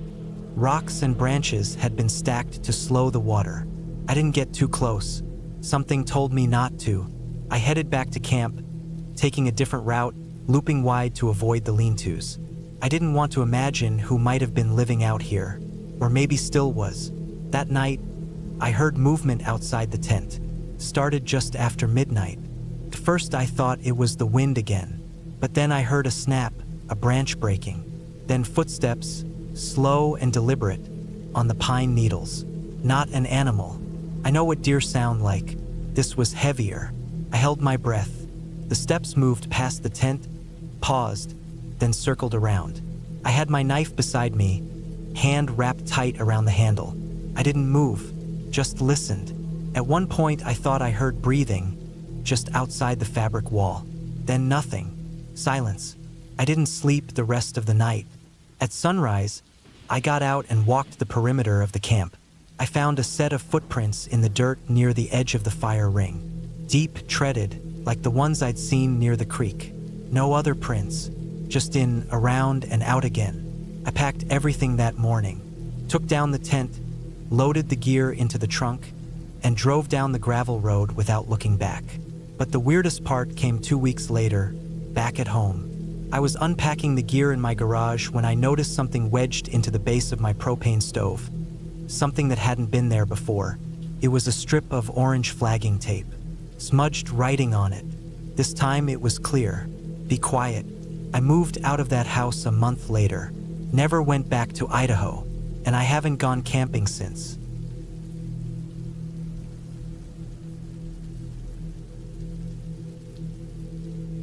A few years ago, I decided to take a long solo camping trip deep into a part of northern Idaho that I'd never explored before. It was the tail end of September, just as the summer campers were gone but before the real cold set in. That's always been my favorite window. Fewer people, no bugs, and just cold enough at night that it keeps you on your toes. I had taken time off from work, prepped my gear for a full week, and loaded my pack with enough food and fuel to last. I wanted to be alone, not just for the peace of it, but to get away from the digital noise and think things through. I was between jobs, between places, and maybe even between versions of myself, if I'm honest. I picked a place called the Fireline Trail, part of a wide wilderness system with no cell service and few marked trails. The name came from an old fire break from decades ago that had been cut deep through the woods. The forest had long grown back, but parts of the trail still followed that old fireline ridge. It was a remote area, and although I'd read some trip reports online, not many people had posted recent ones. That just made it more appealing. My plan was simple. 5 full days, going in a wide loop from a gravel trailhead that sat miles off the main road. I brought paper maps, a compass, a GPS that I barely used, and all the gear I'd need. I told my brother where I was going and when I planned to be back. He's ex-military and always insists on having an itinerary, which I usually laugh at, but this time I stuck to it. The first day went smooth. I hiked in about 9 miles and set up camp near a small stream. I had packed light, so everything I needed fit into one big 65-liter backpack. I had a tarp and bivvy set up instead of a tent, which saved weight and gave me more flexibility. I slept that night to the sound of the water and nothing else. No rustling, no animals nearby, not even wind. That kind of silence that's so full it almost rings in your ears. The second day I pushed deeper. The trail was overgrown in places but still visible, weaving through thick pine stands and up along ridgelines. At one point, I stopped to eat a granola bar on a small outcrop, and the view below was just endless forest. No roads, no buildings, not even any clearings. That's the kind of wilderness I wanted. I didn't see a single other person all day, which wasn't surprising. The trail didn't connect to any major thru-hike routes and wasn't in any guidebooks. That night, I set up camp at the base of a gentle slope where the trees opened up into a meadow. I had marked the area on my map because there was a small pond and a natural windbreak from fallen logs. It looked perfect, and it was. As I was making dinner, I noticed something a bit strange, though. There were tire tracks near the edge of the meadow. Not fresh, maybe a week old, but clearly made by something heavy. I couldn't see where they led in or out. The grass had sprung back in most places, but there were some half-rotted boards stacked nearby, like someone had been hauling wood. It didn't make much sense. There were no forest roads for at least 15 miles, and nothing on my maps showed access. I figured maybe someone had used an ATV during fire season or was working a private logging permit, though that still didn't explain how they got out here. It didn't bother me much. People do all kinds of things in the woods. I went to sleep early and didn't wake once that night. On day 3, I left the meadow and headed up into higher ground. This was where the old fire line cut through. A long, narrow ridge with steep drops on both sides. The trees were younger up here, not because of the fire line itself, but because of a burn that had swept through around 15 years back, according to my notes. It made the path more exposed, and I could see for miles at times. Around midday, I started noticing bones. At first, I thought they were just scattered deer remains, maybe left by coyotes. But they weren't in one place. Over the next 3 miles, I passed at least half a dozen bone piles. Some were clearly animal, rib cages with long spines and snapped femurs, but others were harder to identify. Some were too clean, like they'd been out in the open air for a long time, but the odd thing was how regularly spaced they were. Every few hundred yards, I'd come across another one. What really made me stop was a pile about the size of a mid-sized dog, bones all bleached and cracked. There was a length of knotted blue rope coiled nearby. Not tangled or tossed, just coiled neatly, like someone had placed it there on purpose. That didn't sit right with me. I stood there for a long time just staring at it. The bones, the rope, and the way everything looked staged. I took a picture of it on my phone, even though I didn't have service, then packed up and moved on. I didn't stop again until I was miles past it. That night, I camped lower down the far side of the ridge, near a dry creek. The trees were thicker again, and I set up well off the trail. I wanted to be hidden, not because I was afraid exactly, but because I couldn't shake the feeling that something was off. I didn't cook dinner that night, just ate a protein bar and crawled into my bivvy. I kept my knife and bear spray inside with me, something I rarely did.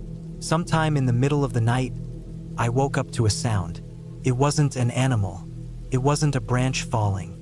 It was a low, drawn-out metal dragging sound, like someone pulling a pipe across a concrete floor, except slower, more deliberate. It was far off at first, maybe 100 yards away. Then it stopped. I didn't move. I didn't even breathe loud. I stayed perfectly still in my bag, listening. After a few minutes, I heard it again, this time closer. I couldn't tell the direction, just that it was getting louder. It went on like that for almost an hour. The sound would move, stop, move again. I never saw anything. No flashlights, no voices, no footsteps, just that slow scraping metal sound.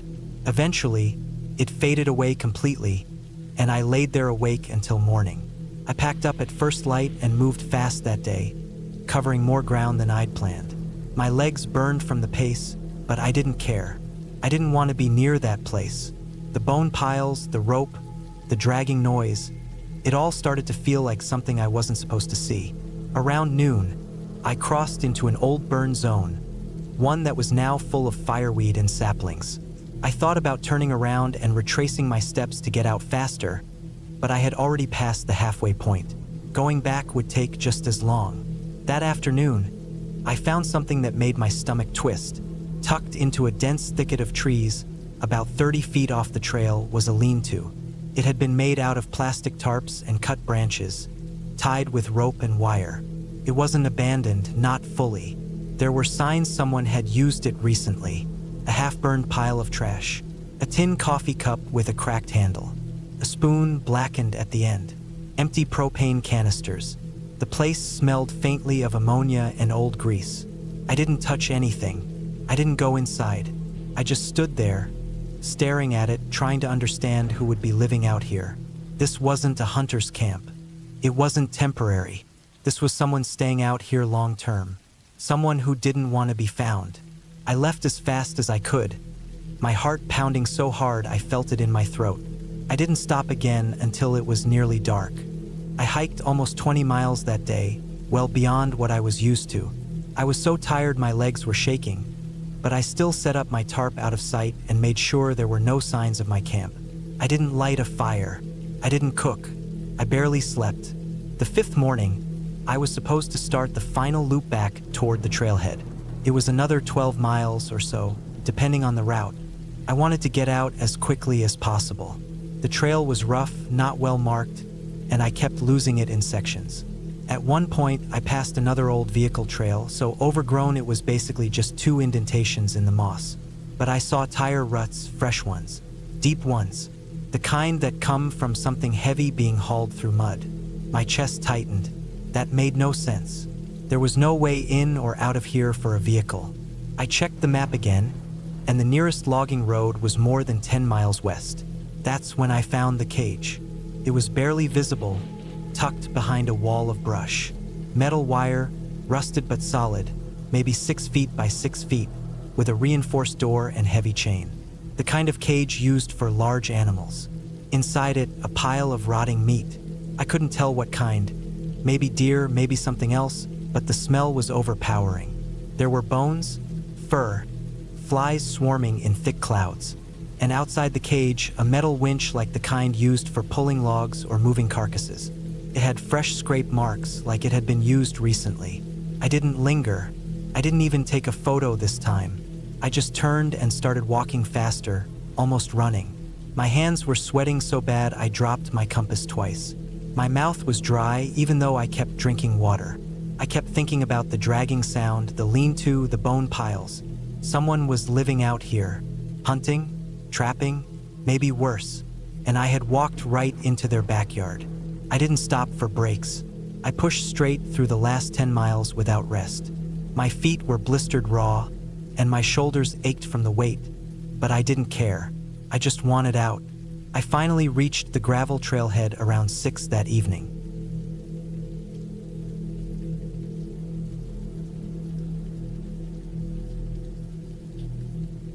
I wasn't new to camping, but I wasn't exactly a survival expert either. I'd done my fair share of overnighters and weekend trips in the woods, mostly in Washington and Oregon, a couple in the Sierra Nevadas when I had more time off. This trip wasn't supposed to be anything special. It was just something I threw together over a long weekend to get away from work, clear my head, and sleep under the stars for a few nights. I picked a spot in Northern California. It was remote, about 40 miles from the nearest gas station, tucked away in a section of national forest that hardly anyone ever talks about. It wasn't an established campground, but I found an old Forest Service road that twisted for miles into the trees, eventually dead-ending near a dry creek bed surrounded by tall pines and thick undergrowth. The air was clean, the sky wide, and aside from the occasional bird call or the wind through the trees, it was dead quiet. I parked the truck and hiked maybe a quarter mile away from the road. I wanted to be far enough that I wouldn't hear any late-night vehicles if some hunter or off-roader decided to pass through, but still close enough that I could find my way back easily. I had all the gear I needed.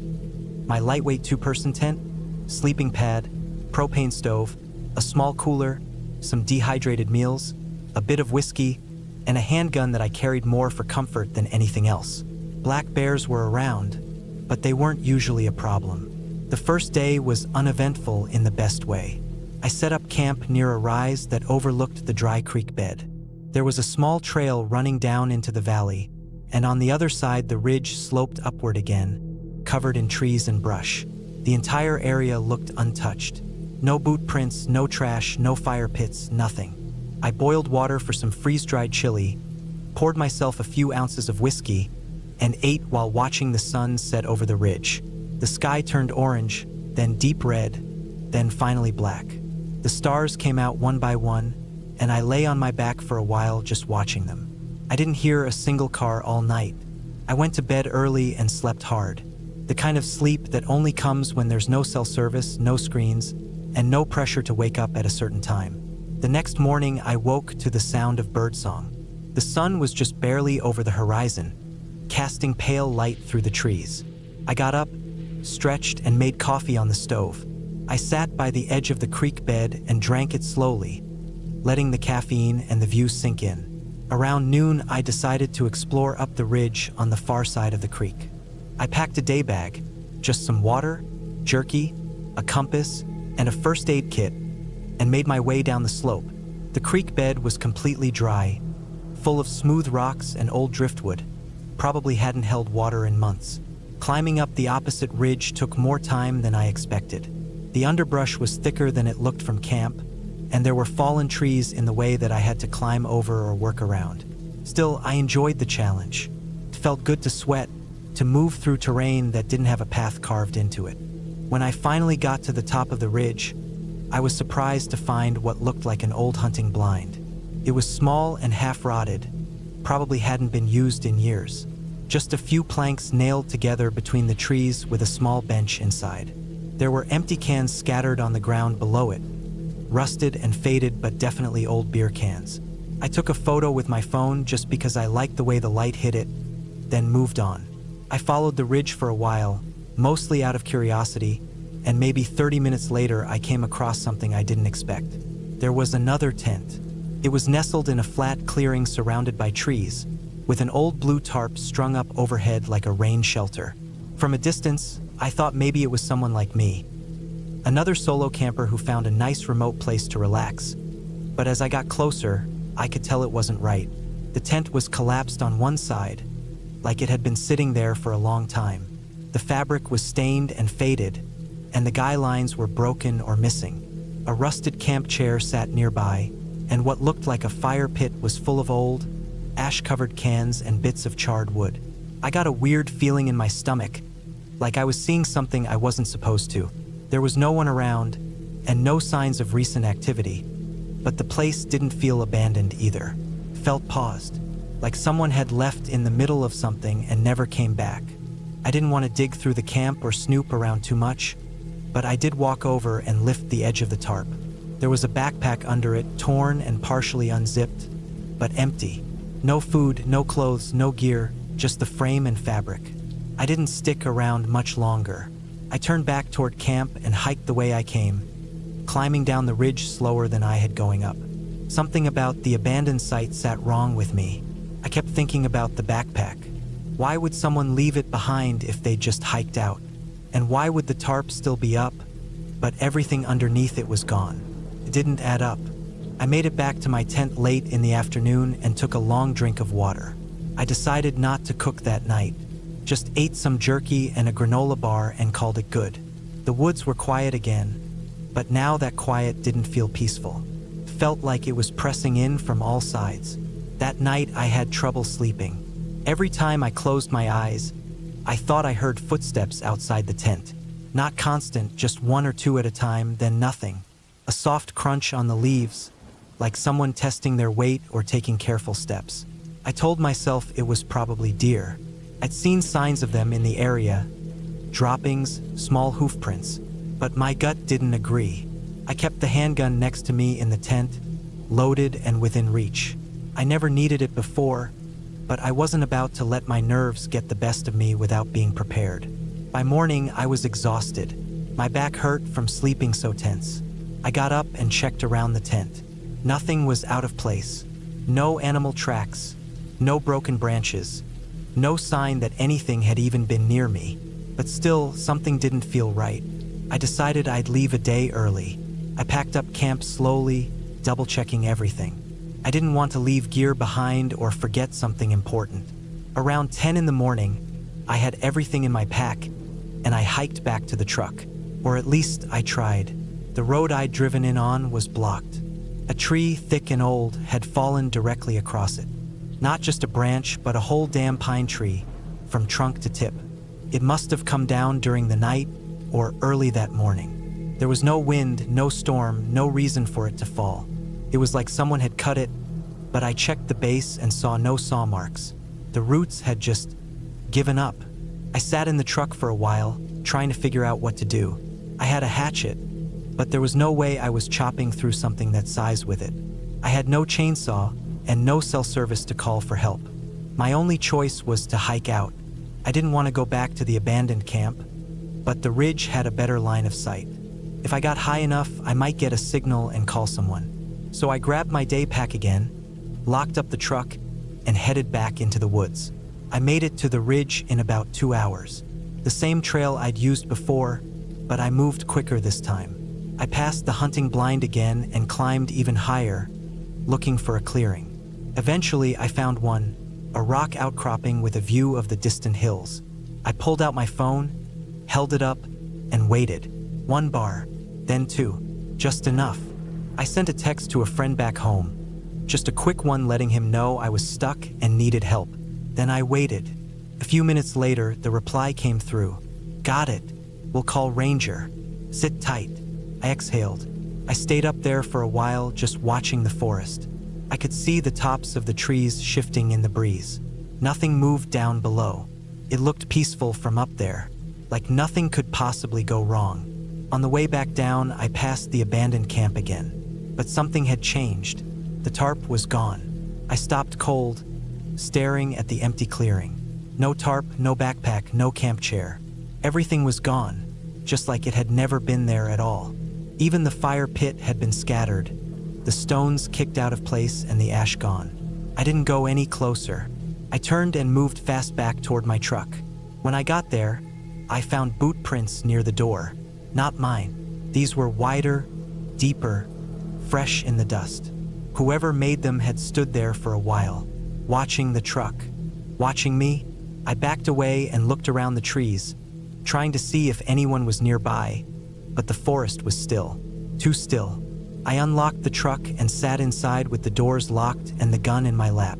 A few hours later, just before sunset, I heard the sound of an engine. A ranger's truck pulled up on the far side of the fallen tree. 2 guys got out and sawed through the trunk with a gas-powered chainsaw. When they finally cleared the way and got over to me, I stepped out and told them what happened. I didn't mention the boot prints or the tarp. I just said a tree had blocked the road and I had to hike out to find signal. They helped me back to the highway, and I drove home in silence, my chest tight the whole way. I never reported the camp, never went back. A few months later, I looked up reports from that area. Turns out, a few years earlier, a guy had gone missing up.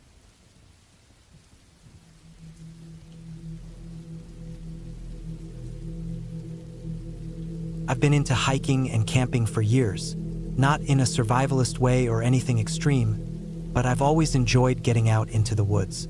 There's something about the isolation and stillness that helps me think straight. I don't go with big groups either. Usually it's just me and a buddy or 2.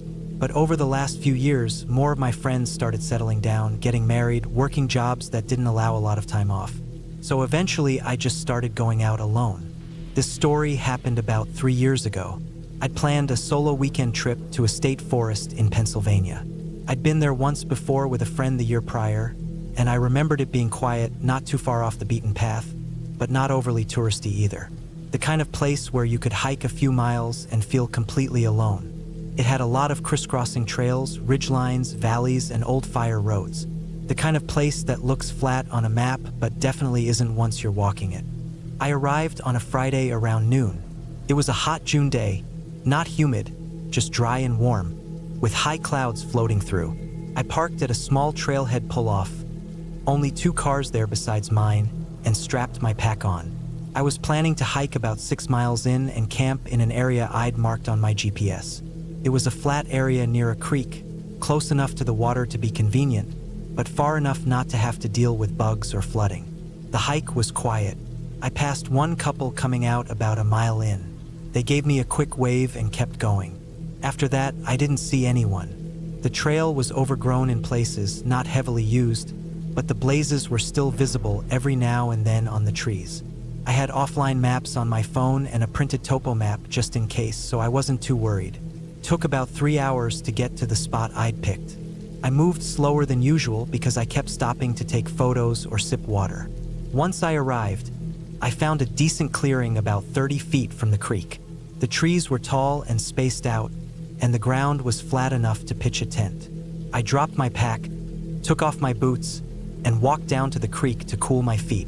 The water was cold and clear, moving quick over round stones. There were no signs of trash or footprints, nothing to make me think people had been there recently. I set up my tent, unrolled my sleeping pad, and got the basics in order. I kept it simple, just one-person tent, no fire, just a camp stove and some freeze-dried meals.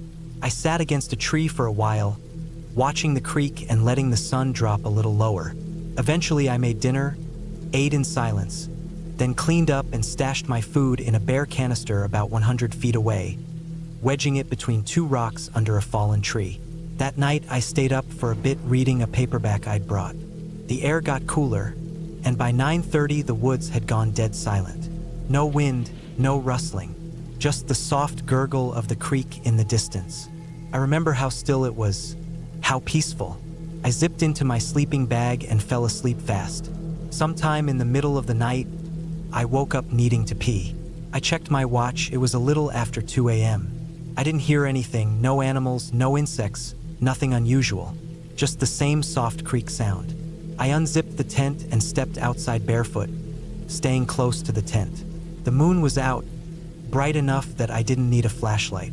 I finished up, looked around a bit, then got back inside and tried to fall asleep again. I remember thinking how weirdly quiet everything still was, but I chalked it up to being deep enough in the woods that things were just naturally like that.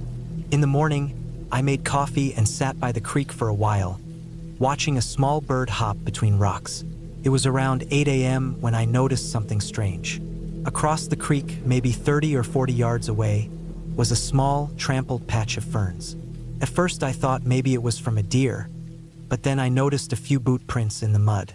Not mine, I hadn't crossed the creek. And not from yesterday either. These were fresh. The mud was still damp and glossy, like they'd been made within the last few hours. I didn't panic. After all, it was public land, and I wasn't so far from a side trail that someone couldn't have hiked in early that morning. But the thing was, I didn't hear anything. Not a splash, not a footstep. And that creek wasn't that wide or loud. You'd think someone walking near it would make some kind of noise. Still, I told myself it was probably just a hunter or another camper checking out the area. I went back to my morning and didn't dwell on it.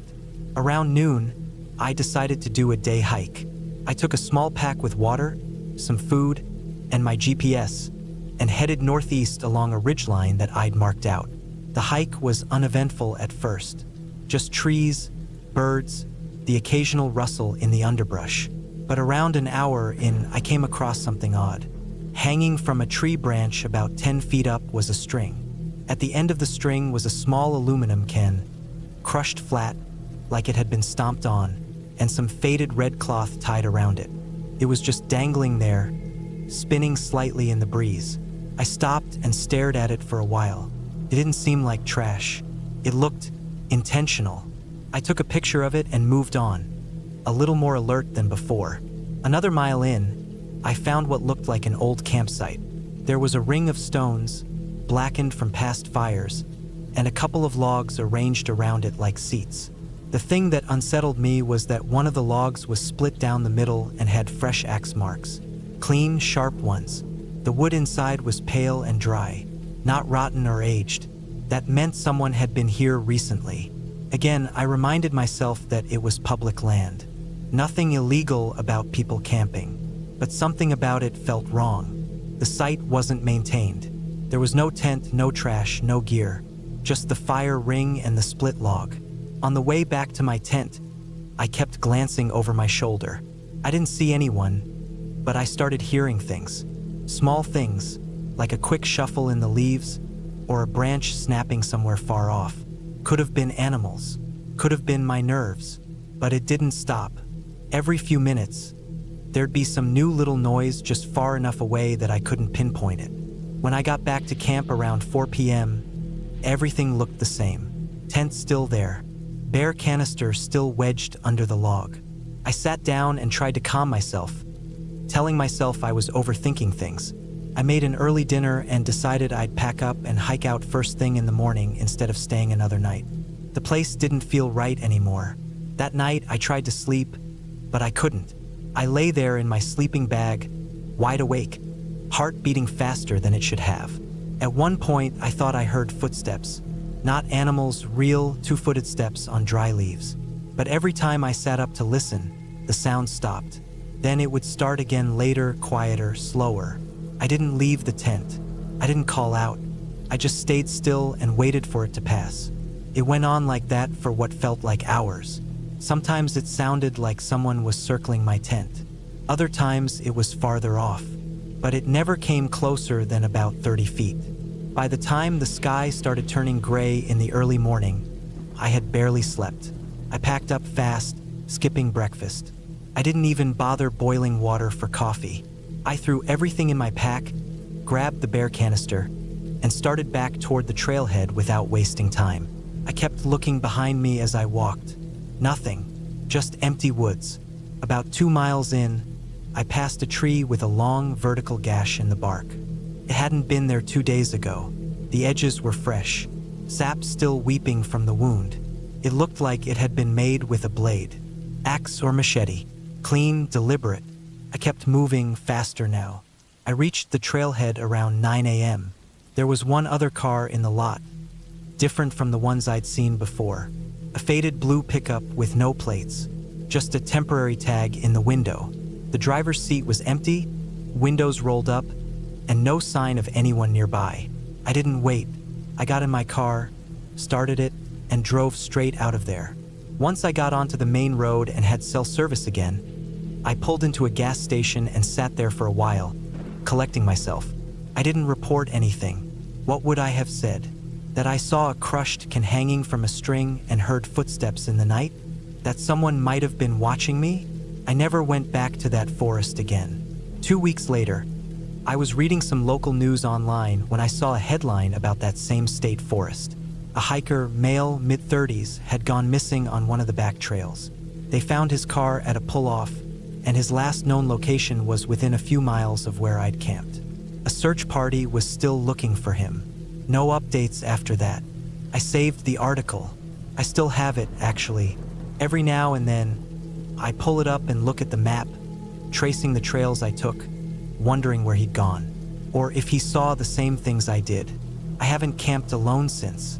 I still go hiking sometimes, but always with someone. I don't carry a camp stove anymore. I carry a pistol. I don't know who or what was out there that weekend, but I know someone was. Not a bear, not a ghost, just a person, a real one. And that's the part that scares me the most, because whatever they were doing out there,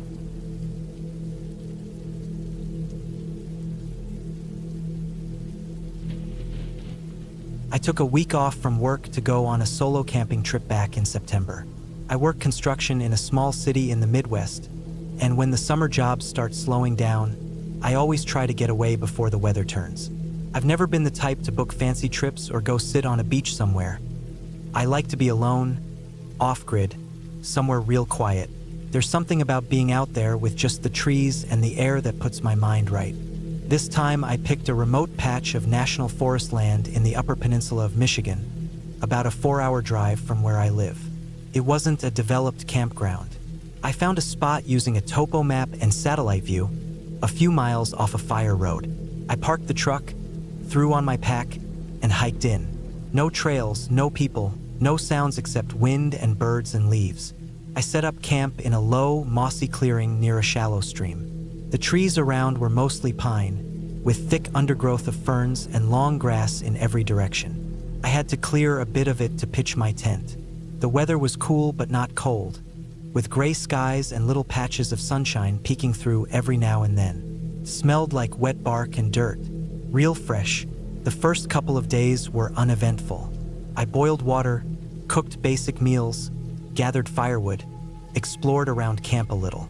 I brought my fishing rod, but the stream was too shallow for anything serious. Still, it was peaceful.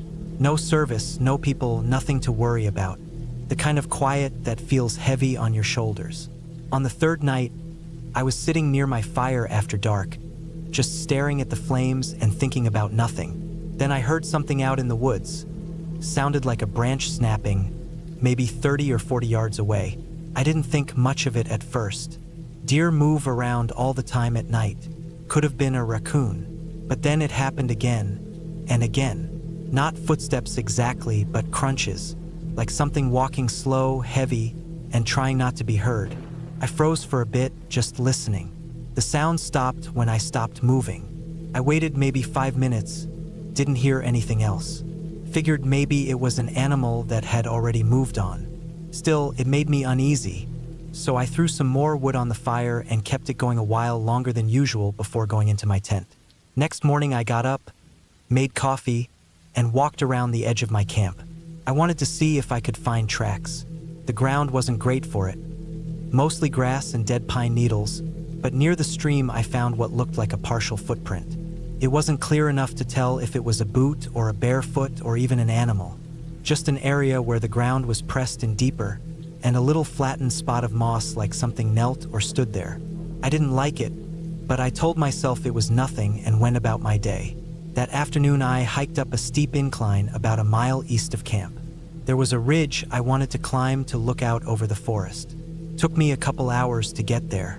It wasn't easy hiking. Lots of deadfall, thick brush, even a few little sinkholes where the ground gave out under the weight of my step. I kept my compass on me and made notes on the tree trunks with a marker so I wouldn't get turned around. When I finally reached the top, the view was incredible. Miles and miles of unbroken green, layers of trees folding into each other like waves. But on the way down, something happened.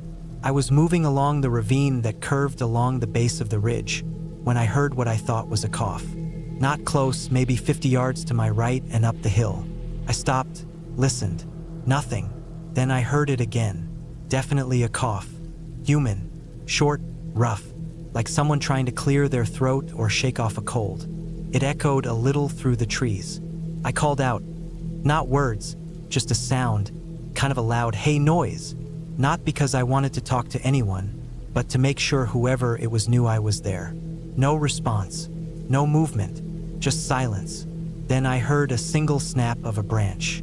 I turned toward it and stood there a while, heart racing a little, waiting for someone to come out of the brush or say something. Nothing happened. I moved on quickly after that, made my way back to camp with my head on a swivel. My stomach felt tight the whole walk back. I kept telling myself it was just another hiker, someone out there like me, maybe out scouting for deer. But I didn't see anyone, not a single sign, no voices, no trail, just those two coughs in the middle of nowhere.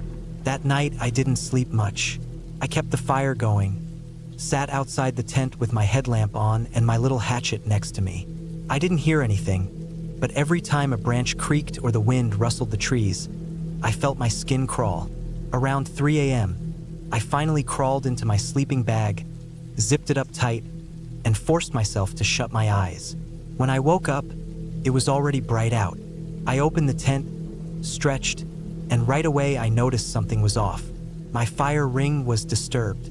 I always keep the rocks in a neat circle, and some of them were out of place, pushed inward like someone stepped on them or kicked them. I looked around and saw a few deep impressions in the grass nearby.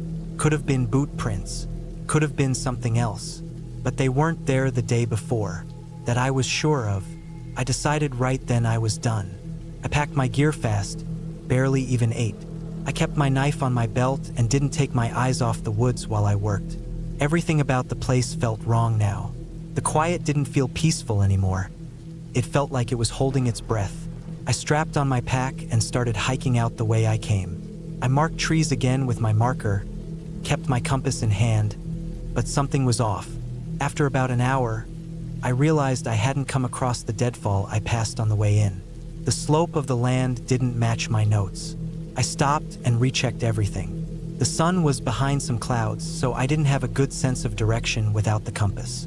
I took a guess and kept going. After 2 more hours of walking, I was sweating through my shirt and starting to panic. Nothing looked familiar. No truck, no fire road, just more trees, more underbrush, more of the same. That's when I found it. A shirt, tied around the branch of a tree. It was old, torn, faded red. Looked like it had been out there a while. I walked toward it and found a clearing beyond it. Not a natural one, this had been cleared by someone. A space maybe 15 feet across. Bits of broken tarp in the grass. Rusted cans. Blackened logs from an old fire. It was a camp, or had been, but not recent. Then I saw the trees around the clearing. Deep cuts into the bark. Some looked like knife marks. Others were long, almost claw-like gouges, but too wide to be from an animal. It looked like someone had taken a blade and dug into every tree around the clearing. Over and over. My whole body was tight. I backed away and turned to go, then heard the same cough again. Closer this time, maybe 30 yards away. Short, raspy, unmistakable. I didn't move. I just stood there and waited, breathing as quiet as I could. After a minute, I heard a single thud. Then nothing. I turned and ran. I didn't look back. I didn't try to figure out what direction I was going. I just ran until I hit a slope, half slid down it, then ran some more. My legs gave out eventually and I had to stop, hands on my knees, chest on fire. I got lucky. About 20 minutes later, I stumbled into the fire road, about a mile north of where I had parked. I knew the curve in the road right away. I jogged to my truck, threw my gear in the bed, and drove until I hit paved road. I didn't stop until I saw a gas station and parked in full daylight, shaking like hell. I don't know what I heard out there or what that old camp was. Maybe it was just some backwoods squatter. Maybe a hunter who got territorial. But those coughs, those footprints, the marks on the trees, it wasn't right. There was someone out there, and I don't think they wanted me around. I haven't been camping since. Still got all my gear, but I keep it in the garage now. Every time I think about going back out, I hear that cough in my head, clear as day, and my stomach turns. People talk about how peaceful it is to be alone in the woods.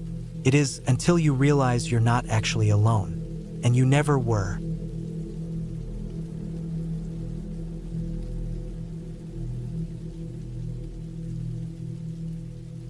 I don't camp as much anymore, not like I used to. There was a time when I went out at least once a month. Sometimes alone, sometimes with a buddy or two. I liked being out in the woods, away from phone service, away from emails, noise, and concrete. I'd pack light, sometimes hike deep into forest trails, and stay out for days with just a tarp, a stove, and a knife. It gave me something I didn't get in the city: quiet, distance, space to think. This happened about 5 years ago. I still remember every single detail like it happened last week. I never reported anything. I never wrote it down. Maybe that's why it stayed so fresh in my mind. It was early October. The leaves had just started changing and the temperatures dropped into the low 40s at night. I had 4 days off from work and wanted to take full advantage of it. I chose a remote trail system about 4 hours from where I lived in western North Carolina. The area was part of a national forest, but not a very popular one. You had to really know about it or be looking for solitude to go there. That's exactly why I picked it. The trail was called Ridge Trail. Just that, Ridge Trail. No fancy name, no loop, no attractions. It ran about 16 miles one way, following a high ridge above a valley. There were no developed campsites, no shelters, nothing. You had to bushwhack a bit just to find a flat enough space to sleep. Perfect in my mind. I parked at the lower lot at around 10 in the morning and spent some time tightening up my pack and checking the weather one more time before heading out. It was supposed to be clear, maybe a little misty overnight, and sunny the rest of the week. Temps in the mid-60s during the day, upper 30s at night. I had layers. I had a good sleeping bag. I had food, water filter, maps, knife, stove, headlamp, backup batteries, all of it. I wasn't new to this. The first day was calm. I hiked a good 7 or 8 miles, took breaks often, snapped a few photos of some interesting mushrooms, and had lunch near a small overlook where I could see the valley stretch out for miles. No sign of other people, not even fresh boot tracks on the trail. The ground was dry. No bear prints, no deer scat, nothing out of the ordinary. I set up camp a little before 5 p.m. on a small patch of flat ground just off a spur trail that led maybe 100 yards off the main ridge. It was sheltered by some dense laurel thickets and framed by a wall of rock maybe 6 feet tall. To felt like a hidden pocket in the forest. I didn't bother with a tent, just laid out my foam pad and bivy sack under a low-hanging pine tree. Made dinner, instant rice and tuna, and was in my bag by 8. I slept like I always do that first night in the woods. Lightly, every twig snapping made my ears perk up, but it was just part of the deal. Around 3 a.m., I heard something larger than a squirrel walking nearby, but it passed quickly.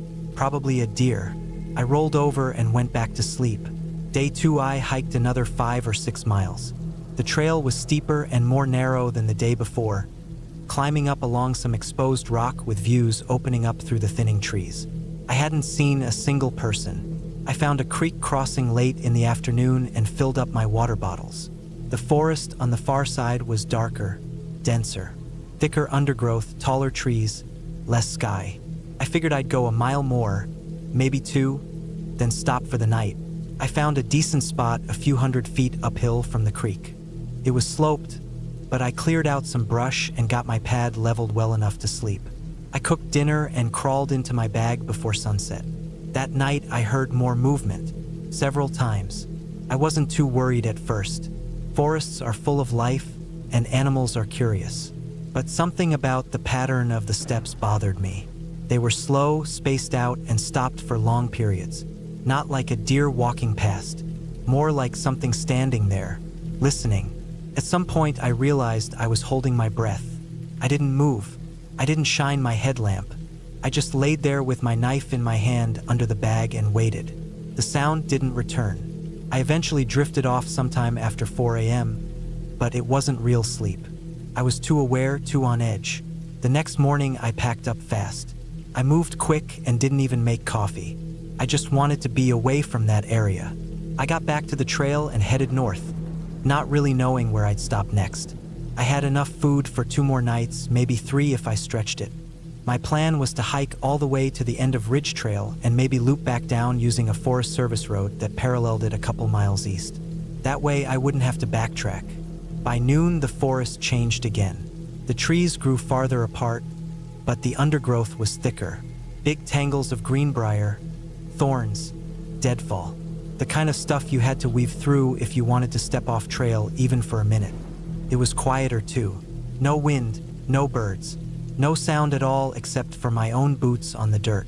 I walked for hours without seeing a single animal or bird.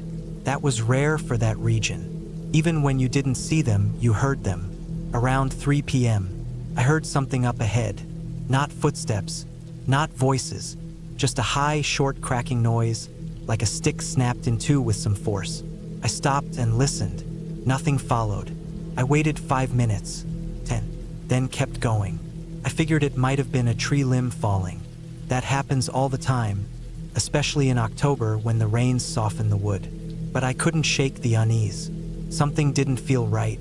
I walked another mile and finally reached a part of the trail that curved left and went uphill steeply along a ridge spine. I decided I'd camp near the top, where I could see more. I liked being up high. I could spot animals or people more easily, and I could hear better without sound echoing all around me. I got there just before dusk. The top was rocky, with patches of grass and short pine trees that twisted low to the ground. I found a half-dead stump that had cracked open and hollowed out, and I used that as a windbreak for my setup. I made a small meal, drank the last of my water, and decided I'd go down to the creek early the next day to refill. I stayed up a little later that night, sitting in the cold with my fleece on, staring out over the ridges. I thought about my parents, my apartment, my job. Nothing important, just the usual stuff that fills your head when there's no noise. I got in my bag around 9 and dozed off. I woke up to the sound of breathing. It was close, not deep, loud breathing, not animal panting. It was shallow, controlled, just a few feet away. I didn't move. I didn't open my eyes. I just listened. There was no wind, no movement, just the slow, steady exhale of air from lungs that weren't mine. I laid there for what felt like an hour. Eventually, the breathing stopped. I waited another half hour. Then slowly, I unzipped the bivy sack, sat up, and scanned the ridge with my headlamp. Nothing, just rocks and trees. I got up and walked in a wide circle around my camp. No prints, No disturbed brush, no broken twigs. But that meant nothing. The ground was dry and hard. You could walk through without leaving much trace. I stayed up the rest of the night, sitting on the stump with my knife in one hand and my light in the other. At first light, I packed everything and left. I didn't eat, didn't filter water, didn't stop. I walked 10 miles that day, all the way to the end of Ridge Trail, where it met a gravel service road. I planned to hike the road back south toward the parking lot. It would take longer, maybe 2 days, but I wanted to avoid the trail. I wanted open space and the ability to see far in every direction. I camped just off the road that night, maybe 30 feet into the woods, close enough to hear if a car came by. None did. I was starting to calm down, starting to feel like maybe I had imagined the whole thing. Then, just before dawn, I saw a light.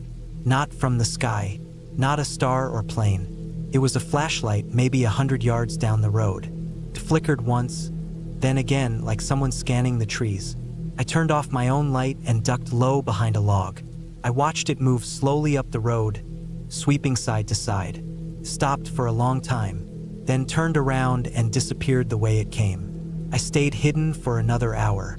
Then I packed up and started walking fast, sticking close to the road, but sometimes cutting through the trees to avoid open curves where I'd be easy to spot.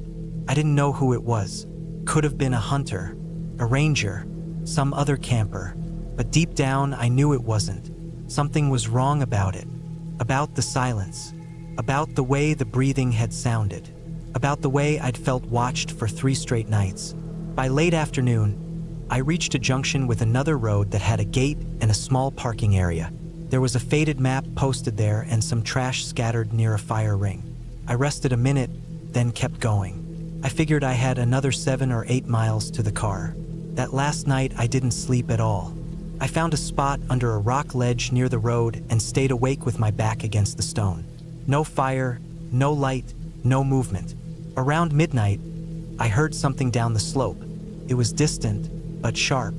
A single step, then a pause, then 2 more. I never saw what it was. I left before sunrise and walked